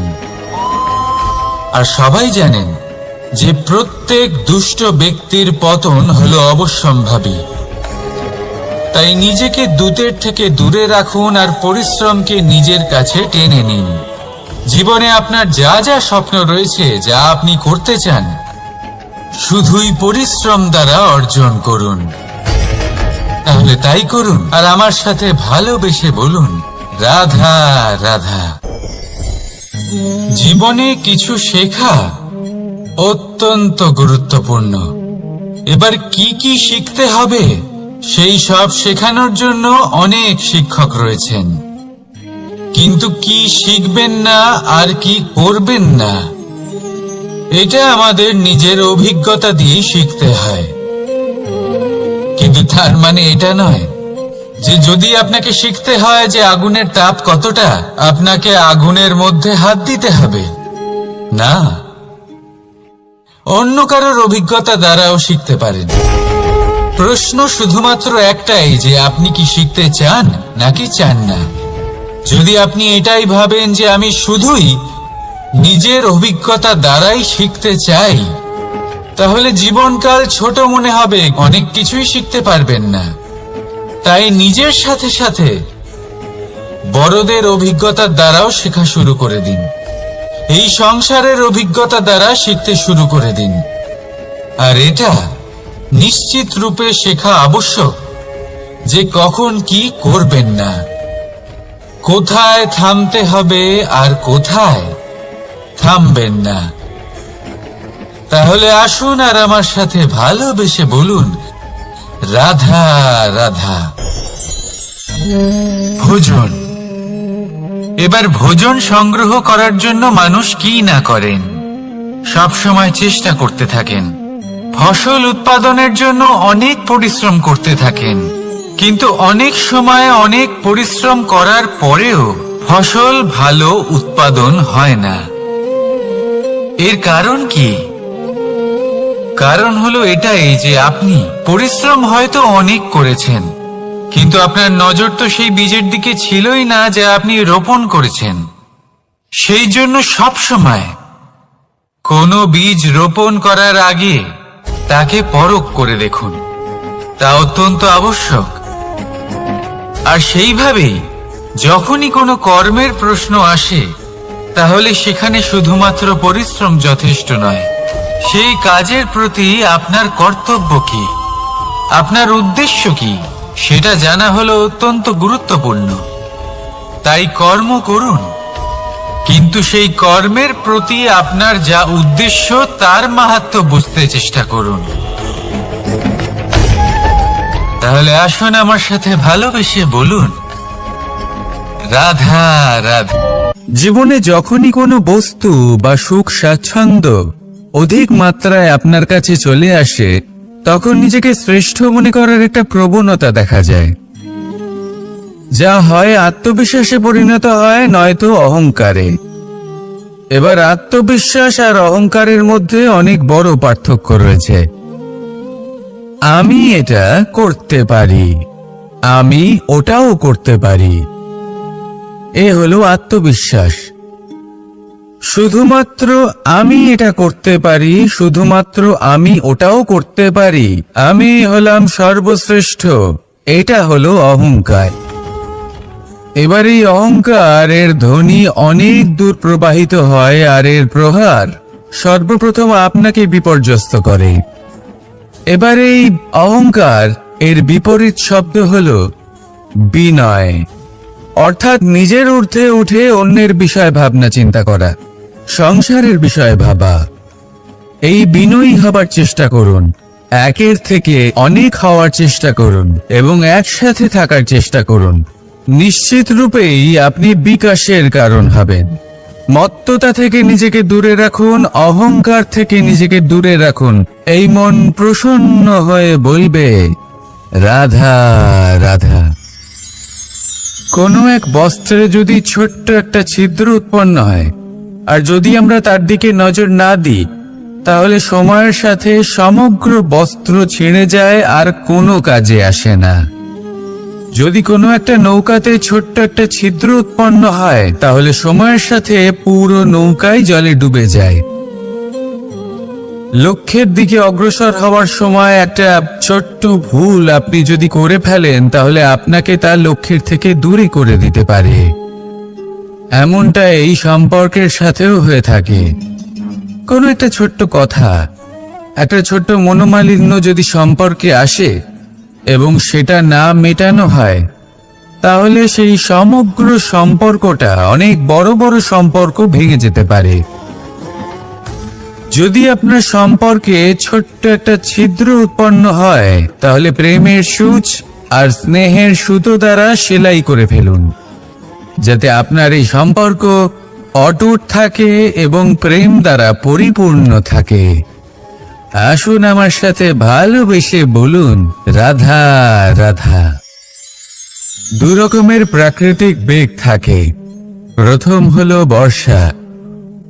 যখন এর বর্ষণ হয়, তখন মাটিকে শীতল করে নতুন ফসল ফলায়। আর দ্বিতীয় হয় পবন, যা আমাদের সর্বদা শ্বাসবায়ু প্রদান করে। অশান্ত এই মনকে শান্তি প্রদান করে, এই ক্লান্ত শরীরে স্ফূর্তি প্রদান করে। আমাদের জীবনে যত আবেগ আছে, তা হয় বর্ষার মতো হওয়া উচিত, নয় হওয়া উচিত পবনের মতো। ক্রোধ, মতভেদ, বিবাদ, এগুলো হওয়া উচিত বর্ষার মতো। অর্থাৎ কিছু সময় পরে যেন এরা নিজে থেকেই ছিন্ন ভিন্ন হয়ে চলে যায়। আর যদি পবনের মতো কোনো আবেগ থাকা উচিত, তা হলো প্রেম, যা সর্বদা শ্বাসবায়ু প্রদান করে, সবসময় সাথে থাকে। একে আমরা অনুভব করতে পারি না, কিন্তু এই আমাদের অনুভব করার জন্য প্রাণবায়ু প্রদান করে। আর যখন চক্রবাতের মতো সে ভয়ঙ্কর হয়ে ওঠে, তখন সমগ্র সংসার বদলে দেয়। এর সারমর্ম একটাই, শক্তি। মতভেদ, ক্রোধ, বিবাদের শক্তি যদি থাকে, তা আছে প্রেমের মধ্যে। তাই এই প্রেমকে মনের মধ্যে রাখুন আর আমার সাথে বলুন, রাধা রাধা। জীবনে দুই ধরনের আবেগ রয়েছে, যার কোনো মূল্য নেই। আমার কথার অর্থ এটা নয় যে এদের কোনো গুরুত্ব নেই, গুরুত্ব যথেষ্টই রয়েছে, শুধু এদের জন্য আপনাকে কোনো মূল্য দিতে হয় না। প্রথম আবেগ হলো আনন্দ, প্রসন্নতা। এটা আপনি যে কোনো জায়গায় খুঁজে পেতে পারেন, যদি আপনি খুঁজে পেতে চান। আপনি কোনো পুষ্পের সৌন্দর্য দেখে প্রসন্ন হতে পারেন, বায়ুর কারণে যখন একটি বৃক্ষ শিহরিত হয় সেটা দেখে আপনি প্রসন্ন হতে পারেন। একটা ছোট্ট শিশুর কলরব শুনেও আপনি প্রসন্ন হতে পারেন। একটা ক্রন্দনরত বালককে হাসিয়ে আপনি প্রসন্ন হতে পারেন। সবকিছু আপনার উপর নির্ভরশীল। সেখানে আরেকটি আবেগ হলো দুশ্চিন্তা। মানুষ বড়ই দুশ্চিন্তা করতে থাকে। আজ আমি এই কাজ করেছি, সেই বিষয়ে চিন্তা। আজ আমি এই কাজ করতে পারিনি, সেই বিষয়ে চিন্তা। কাল আমাকে এই কাজ করতে হবে, সেই নিয়ে চিন্তা। আমি কি সেই কাজটা করতে পারবো, সেই বিষয়েও দুশ্চিন্তা। চিন্তা সর্বত্র রয়েছে, যার জন্য মূল্য দিতে হয় না। যত চান আপনি একত্রিত করতে পারেন। একটা গুরুত্বপূর্ণ কথা মনে রাখবেন, প্রসন্নতা জীবনের একটা নতুন সূত্রপাত। সেখানে দুশ্চিন্তা হলো জীবনের চিতার সমান। এবার এই দুটি আবেগ হলো মূল্যহীন, দুটোই আপনার সামনে আছে। কোনটা চয়ন করবেন আপনি, দুশ্চিন্তা নাকি প্রসন্নতা? সিদ্ধান্ত আপনারই।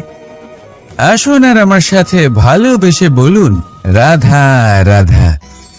জীবনের প্রত্যেক মুহূর্ত আমাদের কিছু না কিছু শিক্ষা দেয়, নির্ভর করছে আমাদের দৃষ্টিভঙ্গির উপর। যেমন নদী হলো আমার অত্যন্ত প্রিয়। নদীতে ভ্রমণ করতে আমার খুব ভালো লাগে। কি বলেন? নদীতে সবসময় নতুন কিছু থাকে, ও পুরনো কিছুই নিয়ে বসে থাকে না। সব সময় প্রবাহমান, কখনো থামে না। ততক্ষণ থামে না যতক্ষণ না সাগরে গিয়ে সমাহিত হচ্ছে। ঠিক এইভাবেই আমাদেরও উচিত নিজের জীবন অতিবাহিত করা, নদীর মতো। প্রত্যেক মুহূর্ত নতুন, তাই সেইভাবেই জীবন যাপন করুন। পুরনো কিছুই একত্রিত করে রাখবেন না। বিগত স্মৃতির মাঝে নিজেকে হারিয়ে ফেলবেন না। এই যে বর্তমান, এই যে মুহূর্ত, সেটাই হলো সর্বশ্রেষ্ঠ। এর মাঝেই জীবন যাপন করুন। নদীর মতো প্রবাহমান হতে শিখুন। আপনি শিখে গেলে তাহলে মনে রাখবেন, আমার আপনার মাঝে বিচরণ করতে বড়ই ভালো লাগবে। যে ব্যক্তি আনন্দের সাথে জীবনের প্রত্যেকটা মুহূর্ত অতিবাহিত করে কোনো চিন্তা ছাড়াই প্রবাহমান হয়, কখনোই থামে না যতক্ষণ না মুক্তি লাভ করছেন, এমন ব্যক্তির মধ্যেই রাধাকৃষ্ণ বসবাস করেন। তাহলে আসুন আমার সাথে ভালোবেসে বলুন, রাধা রাধা। আপনি অবশ্যই কোনো গাছ দেখে থাকবেন যেখানে অনেক ফল রয়েছে। সেই গাছের ডালগুলি নিজে থেকেই নত হয়ে যায়। কেন? যাতে মানুষ, প্রাণী, এরা সকলে যাতে সেই ফল খুব সহজে গ্রহণ করতে পারেন। এটাই হলো প্রকৃতির শিক্ষা, এটাই হলো প্রকৃতির নিয়ম। মানুষেরও কিছুটা এরকমই হওয়া উচিত। যদি আপনি সাফল্যের চরম সীমায় পৌঁছে যান, অনেক বেশি ধন অর্জন করে ফেলেন, তখন মনে রাখবেন যে আপনি যেন অহংকারী না হয়ে পড়ে। বিনম্র থাকতে হবে। সেই ধনকে ব্যবহার করতে হবে উচিত কাজের জন্য। সেই ধনের দ্বারা সমাজের মঙ্গল করা উচিত। সকল মানুষকে সাহায্য করা উচিত যাদের ধনের অভাব আছে। যদি ধনী হওয়া সত্ত্বেও আপনি ধনের সদ্ব্যবহার এই সমাজের মঙ্গলের জন্য, তার ভালোর জন্য না করেন, যদি আপনি ধন দান না করেন, তাহলে এই ধন অহংকার রূপী বিষে পরিণত হয়ে আপনাকেই নাশ করবে। তাই ফলে ভরা গাছের মতো নত হয়ে থাকুন, বিনম্র হয়ে থাকুন, দান করুন, আর আমার সাথে ভালোবেসে বলুন, রাধা রাধা। চল, এ হলো জীবনের আধার পঞ্চতত্ত্বের মধ্যে একটি, আর অত্যন্ত বিশেষ। এর থেকে অনেক বড় শিক্ষা পাওয়া যায়। এই জল গন্তব্যের বিষয়ে এর স্পষ্ট ধারণা আছে। ও জানে ওর লক্ষ্য কি, আর প্রয়াস করে ততদূর সে পৌঁছেও যায়। এটি পর্বত থেকে বয়ে নিচে নেমে আসে, নদীর সাথে সমাহিত হয়ে তার সাথে বয়ে চলে, চিরসবুজ বনানী গড়ে তোলে, প্রাণীদের তৃষ্ণা নিবারণ করে, সামনে এগিয়ে চলে, মানুষের সাথে মিলিত হয়, যারা একে বাঁধের মধ্যে বেঁধে রাখতে চেষ্টা করে সে বন্দি দশাতেও থেকে যায়, মানুষের কল্যাণ করে, তারপর বাঁধ থেকে মুক্তি পেয়ে এগিয়ে চলে, কোথাও ধাক্কা খায়, কোথাও বাধা পড়ে, কোথাও যদি পথ খুঁজে না পায় তাহলে পথ খুঁজেই নেয়, আর যেখানে পথ থাকে না সেখানে পথ বানিয়ে নেয়, আর শেষ পর্যন্ত নিজের লক্ষ্যে পৌঁছেই যায়, অর্থাৎ সমুদ্রে গিয়ে সমাহিত হয়ে যায়। আমাদেরও কিছুটা এরকমই হয়ে উঠতে হবে, যেখানেই যাবেন সকলের কল্যাণ করুন, সামনে এগোন। আপনি কোথাও পড়ে গেলে, ধাক্কা খেলে আঘাত লাগবেই, উত্থান পতন লেগেই থাকে, সামনে এগোতে থাকুন। কোথাও পথ না পেলে তা খুঁজে নিন, কোথাও পথ না থাকলে তা বানিয়ে নিন।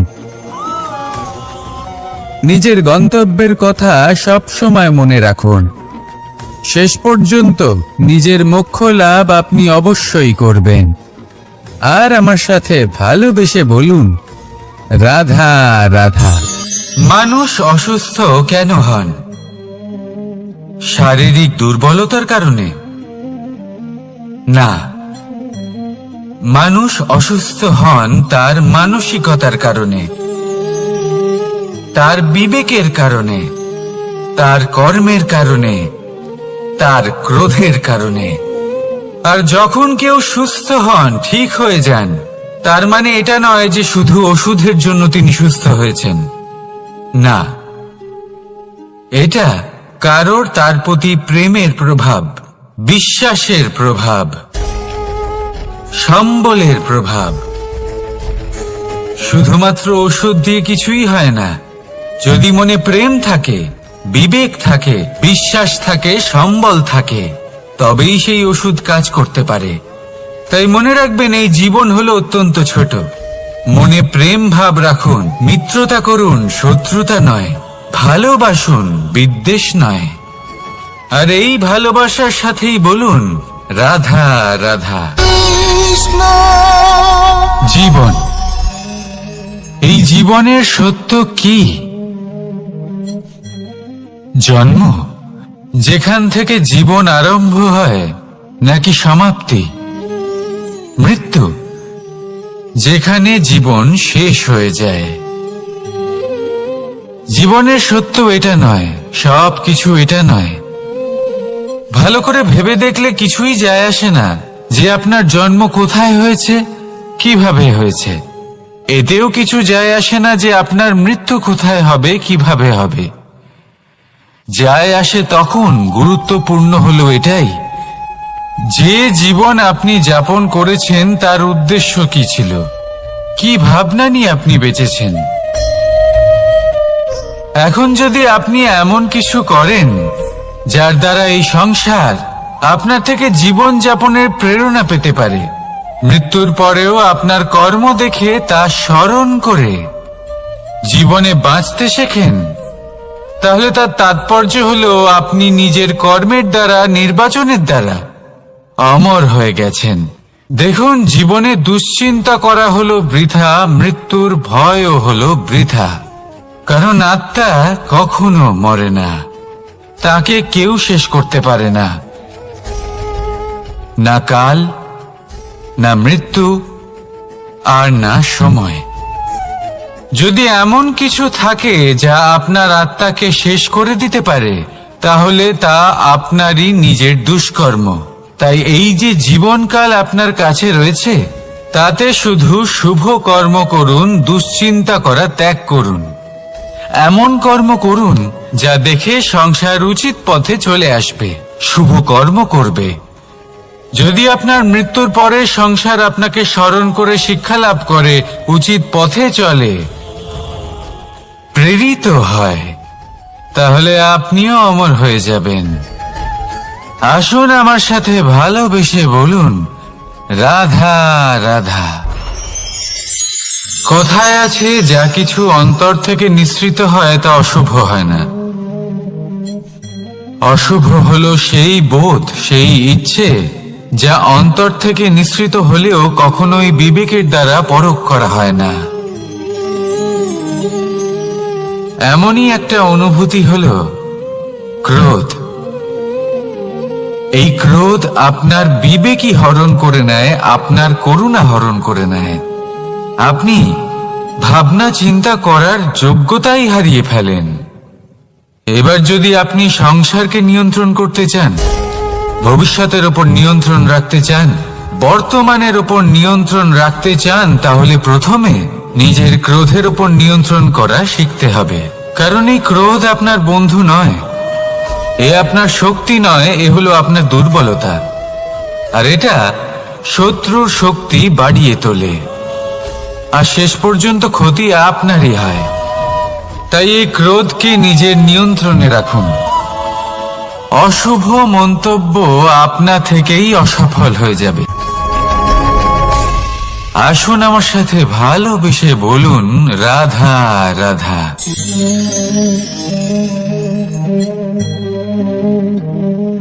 প্রশান্তি জড়িত নিদ্রা মানুষের জীবনের একটা অত্যন্ত গুরুত্বপূর্ণ সুখ এবং প্রয়োজনীয়তাও।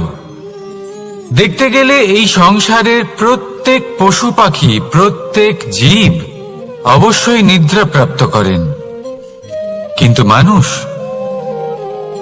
যার মধ্যে বিচার বিবেচনা করার শক্তি অন্যদের থেকে অনেক বেশি, তার কিন্তু ঘুমের কিছু সমস্যা অবশ্যই হয়। কি বলেন? তাই তো। এবার এর কারণ কি? চিন্তা। এবার চিন্তা আমাদের সবার জীবনে আছে। আমরা সকলে জানি যে চিন্তা কখনো আমাদের সাহায্য করে না, তাও আমাদের জীবনে আছে। কেন? চিন্তার মাধ্যমে কি কখনো কোনো সমস্যার সমাধান হয়েছে? অর্থের চিন্তা করলে কি অর্থ লাভ হয়? ভবিষ্যতের চিন্তা করলে কি ভবিষ্যৎ ঠিক হয়ে যায়? স্বাস্থ্যের চিন্তা করলে কি স্বাস্থ্য নিজে থেকেই ঠিক হয়? হয় না। তাহলে এই সব কিছু থেকে আমাদের একটা ছোট্ট শিক্ষা অবশ্যই লাভ করা উচিত। আপনিও আপনার কাঁধ থেকে চিন্তার এই বোঝা নামিয়ে ফেলুন। আর ইচ্ছে, এই সব ইচ্ছে একত্রিত হয়ে আমাদের মনে চিন্তা উৎপন্ন করে। তাই এই চিন্তাগুলিকে ত্যাগ করুন। প্রকৃতির প্রেমের ওপর বিশ্বাস রাখুন। মনে রাখবেন, যিনি চিন্তা মুক্ত হবেন তিনি চিতা মুক্ত হবেন। সুখের নিদ্রা প্রাপ্ত করুন, আর নিদ্রায় যাবার আগে আমার সাথে ভালোবেসে বলুন, রাধা রাধা।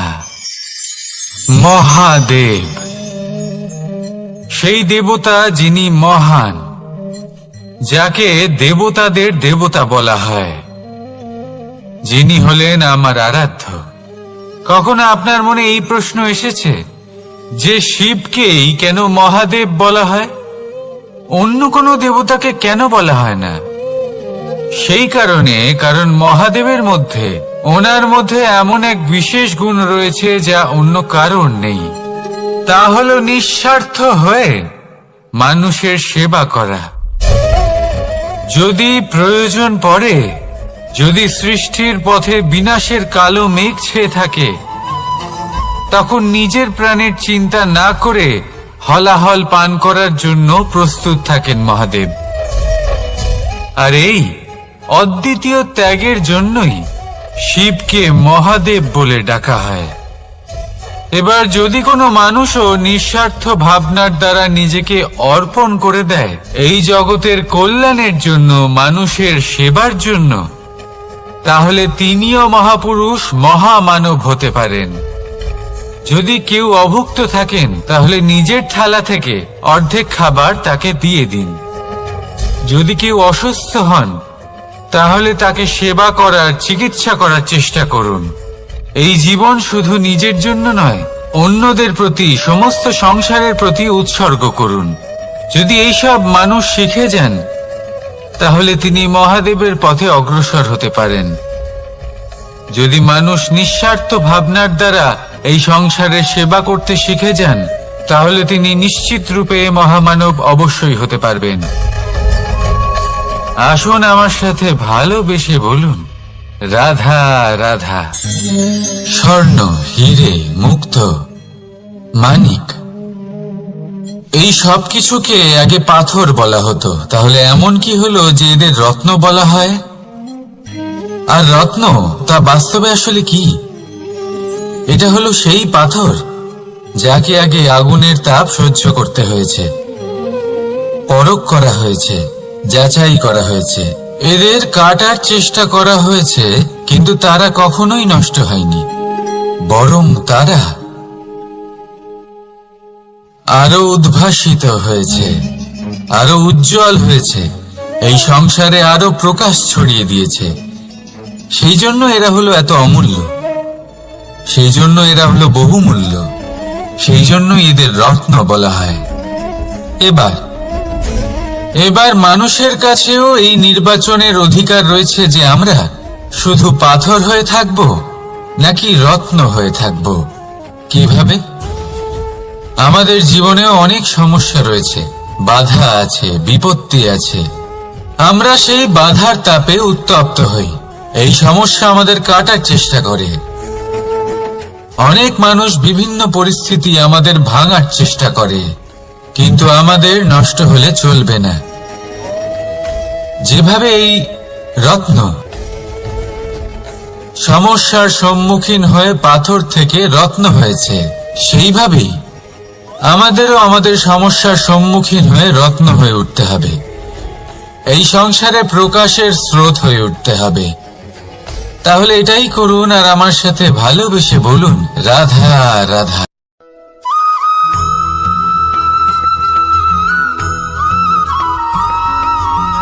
আমরা যখনই কোনো যাত্রায় যাব বলে মনে করি, তখনই আমরা প্রস্তুত থাকি আসন্ন বিপদের জন্য বা সংকটের জন্য। যেমন যদি আমাদের মনে হয় যে আজকের পরিবেশ খুব ঠান্ডা হবে, তাহলে আমরা গরম বস্ত্র ধারণ করি বা সেটাকে সাথে নিয়ে যাই। যদি মনে হয় যে বৃষ্টি হতে পারে বা বৃষ্টি হয়ে চলেছে, আমরা দেখছি, তাহলে আমরা একটা ছাতা সাথে নিয়ে নিই। আমরা প্রস্তুত থাকতে চাই এবং এটাই উচিত, এবং সেই কারণেই আমরা যাত্রায় সাফল্য লাভ করি। কিন্তু যদি আমরা কথা বলি জীবনযাত্রা নিয়ে, যা কিনা সব থেকে বেশি গুরুত্বপূর্ণ, তাহলে তার জন্য আমরা পূর্ণরূপে প্রস্তুত থাকি না। আশেপাশের মানুষ, এই সমাজ, আমাদের সাথী, আমাদের মিত্ররা যে কোনো মুহূর্তে বদলে যেতে পারেন। সেই জন্য আমরা নিজেদেরকে কখনো সাবধান করি না, কখনোই নিজেদের প্রস্তুত করি না। আমাদের এটা কখনোই মনে হয় না যে এরকম হতে পারে, আর সেই কারণেই শেষে গিয়ে আমরা অত্যন্ত দুঃখ পাই। একটা অমূল্য শিক্ষা আছে যেটা আমাদের লাভ করা উচিত, সতর্ক থাকা উচিত। এই জীবনযাত্রার জন্য শুধুমাত্র এই পরিবেশের বিষয়ে তথ্য সংগ্রহ করা বা তাকে অনুমান করা, এটুকু হলেই চলবে না। আমাদের আশেপাশের মানুষজনকে দেখতে হবে, তাদের স্বভাব পরিস্থিতির ওপর নজর রাখতে হবে। যখন তারা রং পাল্টাচ্ছেন, নজর রাখতে হবে, তা অত্যন্ত আবশ্যক। পরিবর্তন আপনার জীবনে অবশ্যম্ভাবী, সঠিকভাবে তার সম্মুখীন হন। আসুন আমার সাথে ভালোবেসে বলুন, রাধা রাধা।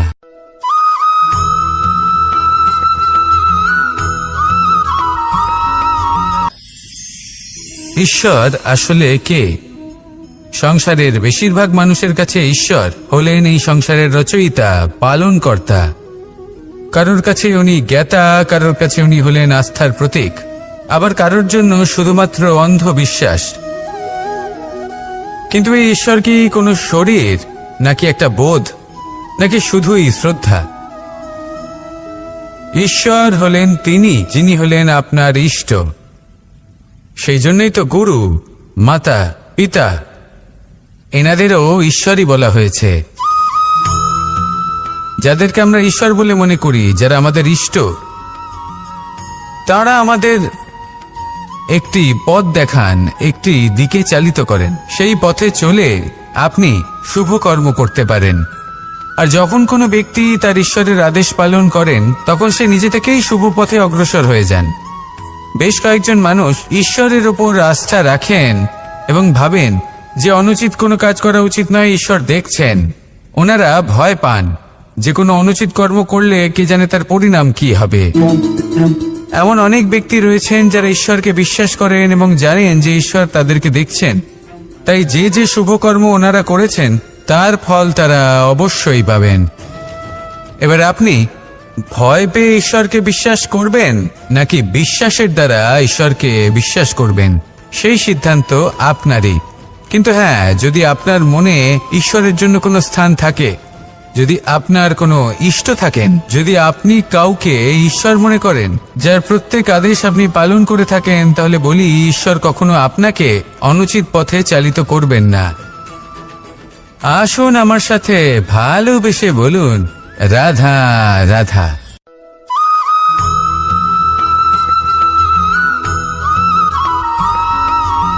আমি রথে যাত্রা করি, তাতে বারবার পথে থামি আর দেখি যে আমি অনুচিত দিকে যাচ্ছি না তো, আমি উচিত পথেই যাচ্ছি তো। কারণটা কি? কারণ হলো যাতে আমি পথভ্রষ্ট না হয়ে যাই। জীবনযাত্রাতেও এটাই প্রয়োজন। জীবনযাত্রায় ভোগবিলাসের পথে হারিয়ে যাওয়া খুব সহজ।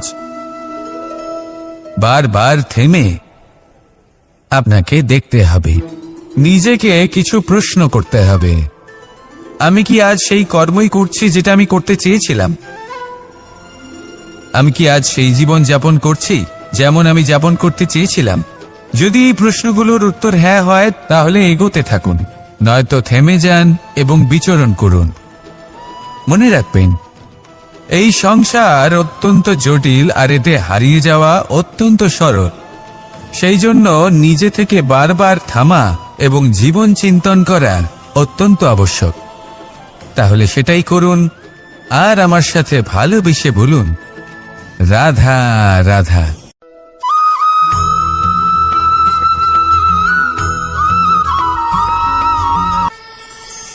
কথায় আছে যে স্বপ্ন এবং লক্ষ্য হলো একটি মুদ্রারই দুটি দিক। যতক্ষণ না স্বপ্ন দেখছেন ততক্ষণ বুঝবেন কি করে আপনার লক্ষ্য কি? স্বপ্ন দেখে যদি নিজের লক্ষ্য বুঝতে পারেন, সেটা পেতে চান, তবেই সেটা লাভ করতে পারবেন।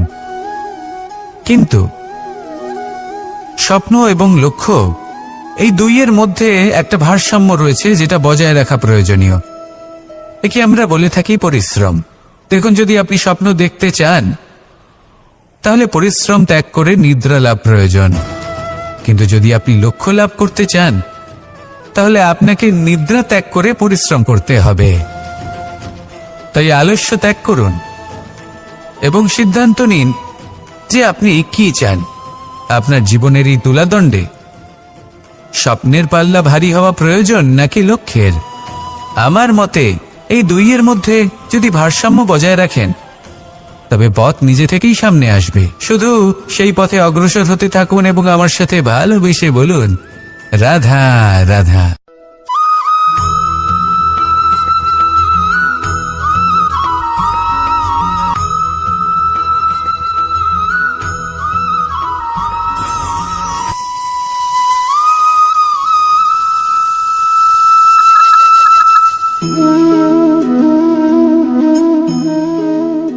মোহনের বাঁশির এই সুর, এই সঙ্গীত কার না পছন্দ হয়? সবারই খুব ভালো লাগে। এবার এই সুর আসে কোথা থেকে?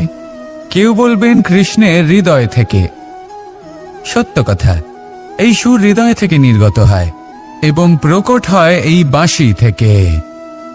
এই বাঁশিটাকে দেখুন, এই ছিদ্রগুলি দেখুন, প্রত্যেকটা সুর থেকে নিজস্ব একটা স্বর নির্গত হয়।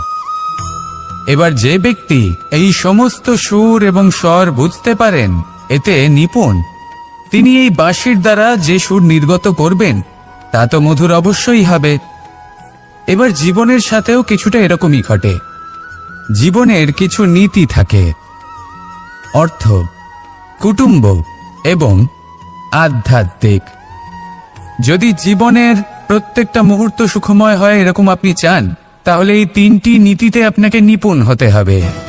কোনো একটি বিশেষ নীতির প্রতি যদি আপনি বেশি ঝুঁকে পড়েন, তাহলে বাকি দুই নীতি থেকে যা সুখ লাভ করা সম্ভব তা পারবেন না।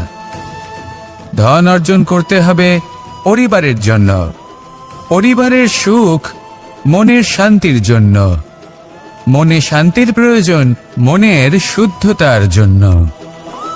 যখন এই মন শুদ্ধ হবে, জীবন শুদ্ধ হবে, পবিত্র হবে, সুন্দর হবে এবং ভালোবেসে বলবে রাধা রাধা।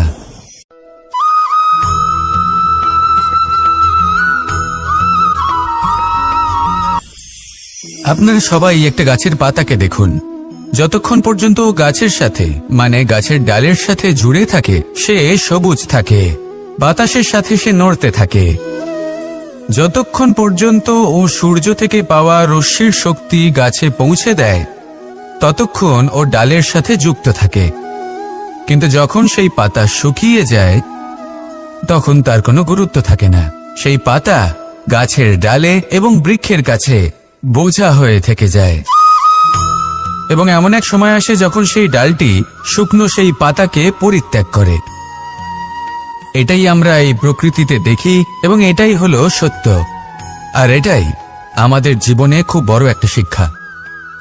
যদি আপনিও নিজের জীবনে নিজের আপনজনদের কাছে বোঝা স্বরূপ হয়ে দাঁড়ান, তাহলে তারা আপনাকে যতই ভালোবাসুক না কেন, ওনারা যদি নাও চান তাহলেও এমন এক দিন আসবে যখন আপনার আপনজন আপনাকে পরিত্যাগ করবে।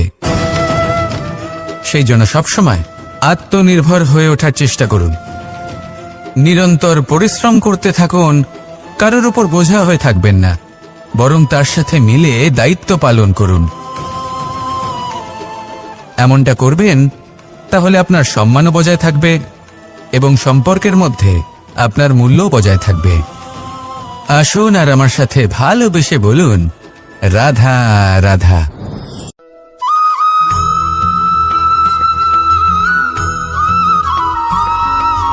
এই শুকনো পাতাটিকে দেখুন, নিষ্প্রাণ হয়ে পড়েছে। কোনো একটা সময় এই পাতাটি একটা গাছের ডালে ছিল। সেই গাছ ওর লালন পালন করত। যখন যখন বাতাস বইত এই পাতায় কম্পন দেখা দিত, মনকে প্রফুল্ল করে তুলত। কোনো একদিন এই পাতা গাছের ডাল থেকে ঝরে পড়ে গেল। নিঃসন্দেহে ও নিজের স্বাধীনতা পেল, কিন্তু আস্তে আস্তে শুকিয়ে গেল, নিষ্প্রাণ হয়ে গেল। দেখুন, আমি এই কথা বলছি না যে স্বাধীনতা অনুচিত, কখনোই না। কিন্তু যে কোনো পরিস্থিতিতে স্বাধীন হতে চাওয়া এটা নিশ্চিতরূপে অনুচিত। আমরা যদি আমাদের জীবনে পরিবারের গুরুত্ব ভেবে দেখি, তাহলে এই পরিবারে যতই মতভেদ থাকুক না কেন, যতই মনোমালিন্য থাকুক না কেন, যতই বিবাদ থাকুক না কেন, এই সব মিটিয়ে নেওয়া অত্যন্ত প্রয়োজনীয়। সেই সবকিছু সমাপ্ত করা অত্যন্ত প্রয়োজনীয়। কখনো এই পরিবারকে ভাঙতে দেবেন না, কখনো এই পরিবার থেকে দূরে চলে যাবেন না। এই পরিবার হলো আমাদের জীবনের একটা অমূল্য সম্পদ, অমূল্য এক আশ্রয়, যা এই সংসারে হয়তো কোথাও আপনি পাবেন না। তাই একে আগলে রাখুন। ভেবে নিন আপনি পাতা আর আপনার পরিবার সেই গাছ। আসুন আমার সাথে ভালোবেসে বলুন রাধা রাধা।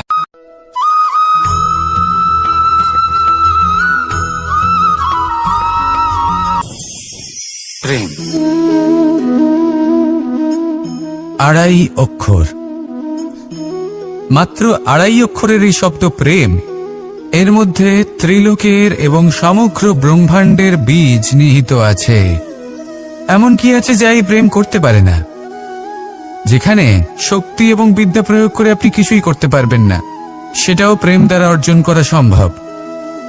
প্রেম চাইলে পাথরেও ফুল ফোটাতে পারে। প্রেম চাইলে ন্যাড়া পাহাড়ের বুক চিরে নদীপথ তৈরি করতে পারে। চাইলে নিরক্ষর ব্যক্তিকে সংসারের শ্রেষ্ঠ জ্ঞানী করে তুলতে পারে। শুধুমাত্র এই প্রেমের জন্য সবার দুষ্ট কানাই ঘনশ্যাম হয়ে উঠেছিল। শুধুমাত্র এই প্রেমের টানেই ত্রিলোকের স্বামী দ্বারকাধীশ নির্ধন সুদামার পদসেবাও করেছিলেন। এই প্রেম হলো সংসারের সবথেকে বড় শক্তি। এই সংসারের আধার হলো প্রেম। এমন কিচ্ছু নেই যা এই প্রেমের পক্ষে সম্ভব নয়। যেখানে বিদ্যা এবং শক্তি সাহায্য করতে পারে না, সেখানে এই প্রেম আপনাকে জয়ী করে দিতে পারে। তাহলে আসুন আর আমার সাথে ভালোবেসে বলুন, রাধা রাধা।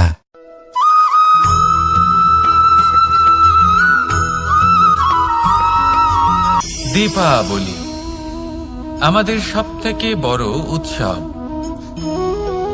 শ্রীরাম রাবণকে পরাস্ত করে 14 বছরের বনবাস কাটিয়ে আবার অযোধ্যায় ফিরে এলেন অমাবস্যার রাত্রে।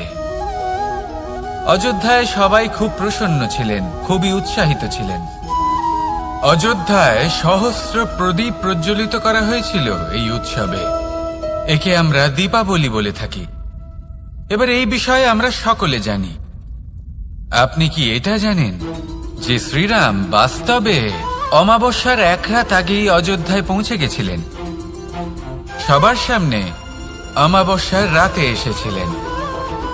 এর কারণ কি? শ্রীরাম প্রমাণ করতে চেয়েছিলেন যে যে কোনো সময়, দিন হোক বা রাত, শুভ বা অশুভ হয় না। শুভ অশুভ কিছু থাকলে তা হলো মানুষের চিন্তা, তার ভাবনা, তার নির্বাচন আর তার কর্ম। নিজেই দেখে নিন। শ্রীরাম অর্থে দীপাবলি বলা যেতে পারে। তাহলে নিজের পরিবারের সাথে দীপাবলি পালন করুন। আপনাদের শুভেচ্ছা জানাই। আসুন আর আমার সাথে ভালোবেসে বলুন, রাধা রাধা।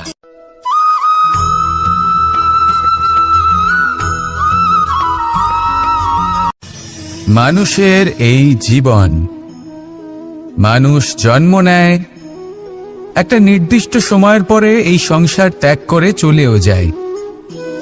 এবার শুধু এটাই আবশ্যক নয় যে এই জীবনকালকে আপনি যাপন করবেন, শুধু এটাই গুরুত্বপূর্ণ নয়। আবশ্যক এবং গুরুত্বপূর্ণ হলো এটা যে এই জীবনকালে আপনি এমন কিছু করেন যাতে এই সংসারের মঙ্গল হয়, যাতে এই সংসার আপনাকে মনে রাখে, আপনার থেকে প্রেরিত হয়, আপনার মতো হতে চায়। প্রত্যেক বছর আপনার জন্মতিথির অপেক্ষা করে, এমনভাবে আপনার জন্মদিন পালন করে যাতে সেটা মহোৎসবের আকার ধারণ করে। এবার এই জন্মদিন এমনি এমনি মহোৎসবে পরিণত হয় না। তখন হয় না যখন কোনো ব্যক্তি রাজার রূপে বা কোনো গোয়ালার রূপে জন্মগ্রহণ করে। তখন পরিণত হয় যখন একজন মানুষ জন্মগ্রহণের পরে এই সংসারকে কোনো শিক্ষা দিয়ে যান। কিভাবে একজন মানুষ গোয়ালা থেকে রাজা হতে পারে, কিভাবে একজন মানুষ অসত্য থেকে সত্যের পথে চলতে শুরু করেন, অধর্ম থেকে ধর্মের পথে চালিত হতে পারেন, কিভাবে অন্ধকার থেকে প্রকাশের দিকে যেতে পারেন, কিভাবে নিজের আত্মাকে পরমাত্মার সাথে মিলিত করতে পারেন। তা সে রামনবমী হোক বা জন্মাষ্টমী হোক, তাদের জীবনের সাথে জড়িত প্রত্যেক মুহূর্ত একটা পরবের আকার ধারণ করে। তাহলে আপনিও এইভাবে নিজের জীবন যাপন করতে থাকুন। এই সংসারে শুধু ভালোবাসা বিতরণ করুন, কিছুটা এমন ভাবে বিতরণ করুন যাতে আপনি এই সংসার থেকে চলে যাওয়ার পরেও এই সংসারে আপনি শুধুই ভালোবাসা বিতরণ করতে পারেন। যদি আপনি এরকম করেন, সংসারকে প্রেরণা দেন, তাহলে আপনার জীবনও রাধা কৃষ্ণের প্রেমের মতোই অলৌকিক এবং দৈব হয়ে উঠবে। আসুন আর আমার সাথে ভালোবেসে বলুন, রাধা রাধা।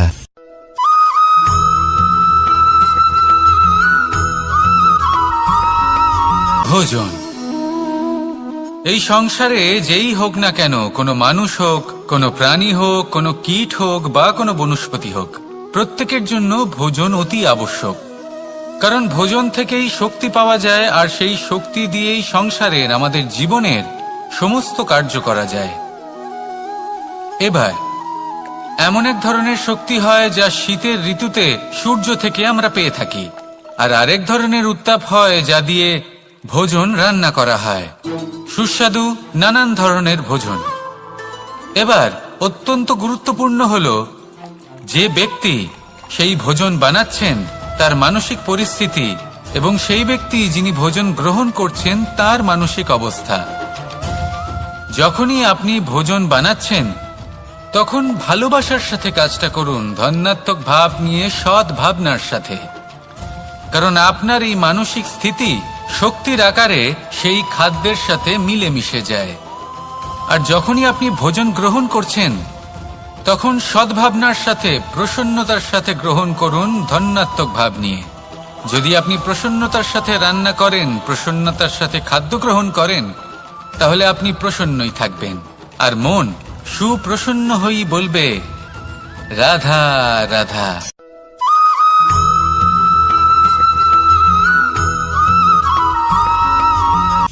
কথায় আছে সংসারে নাকি সকল রোগের ওষুধ আছে। যদি আপনি নিজের শরীরকে ভালোবাসেন তাহলে ব্যায়াম করুন। যদি নিজের নিঃশ্বাস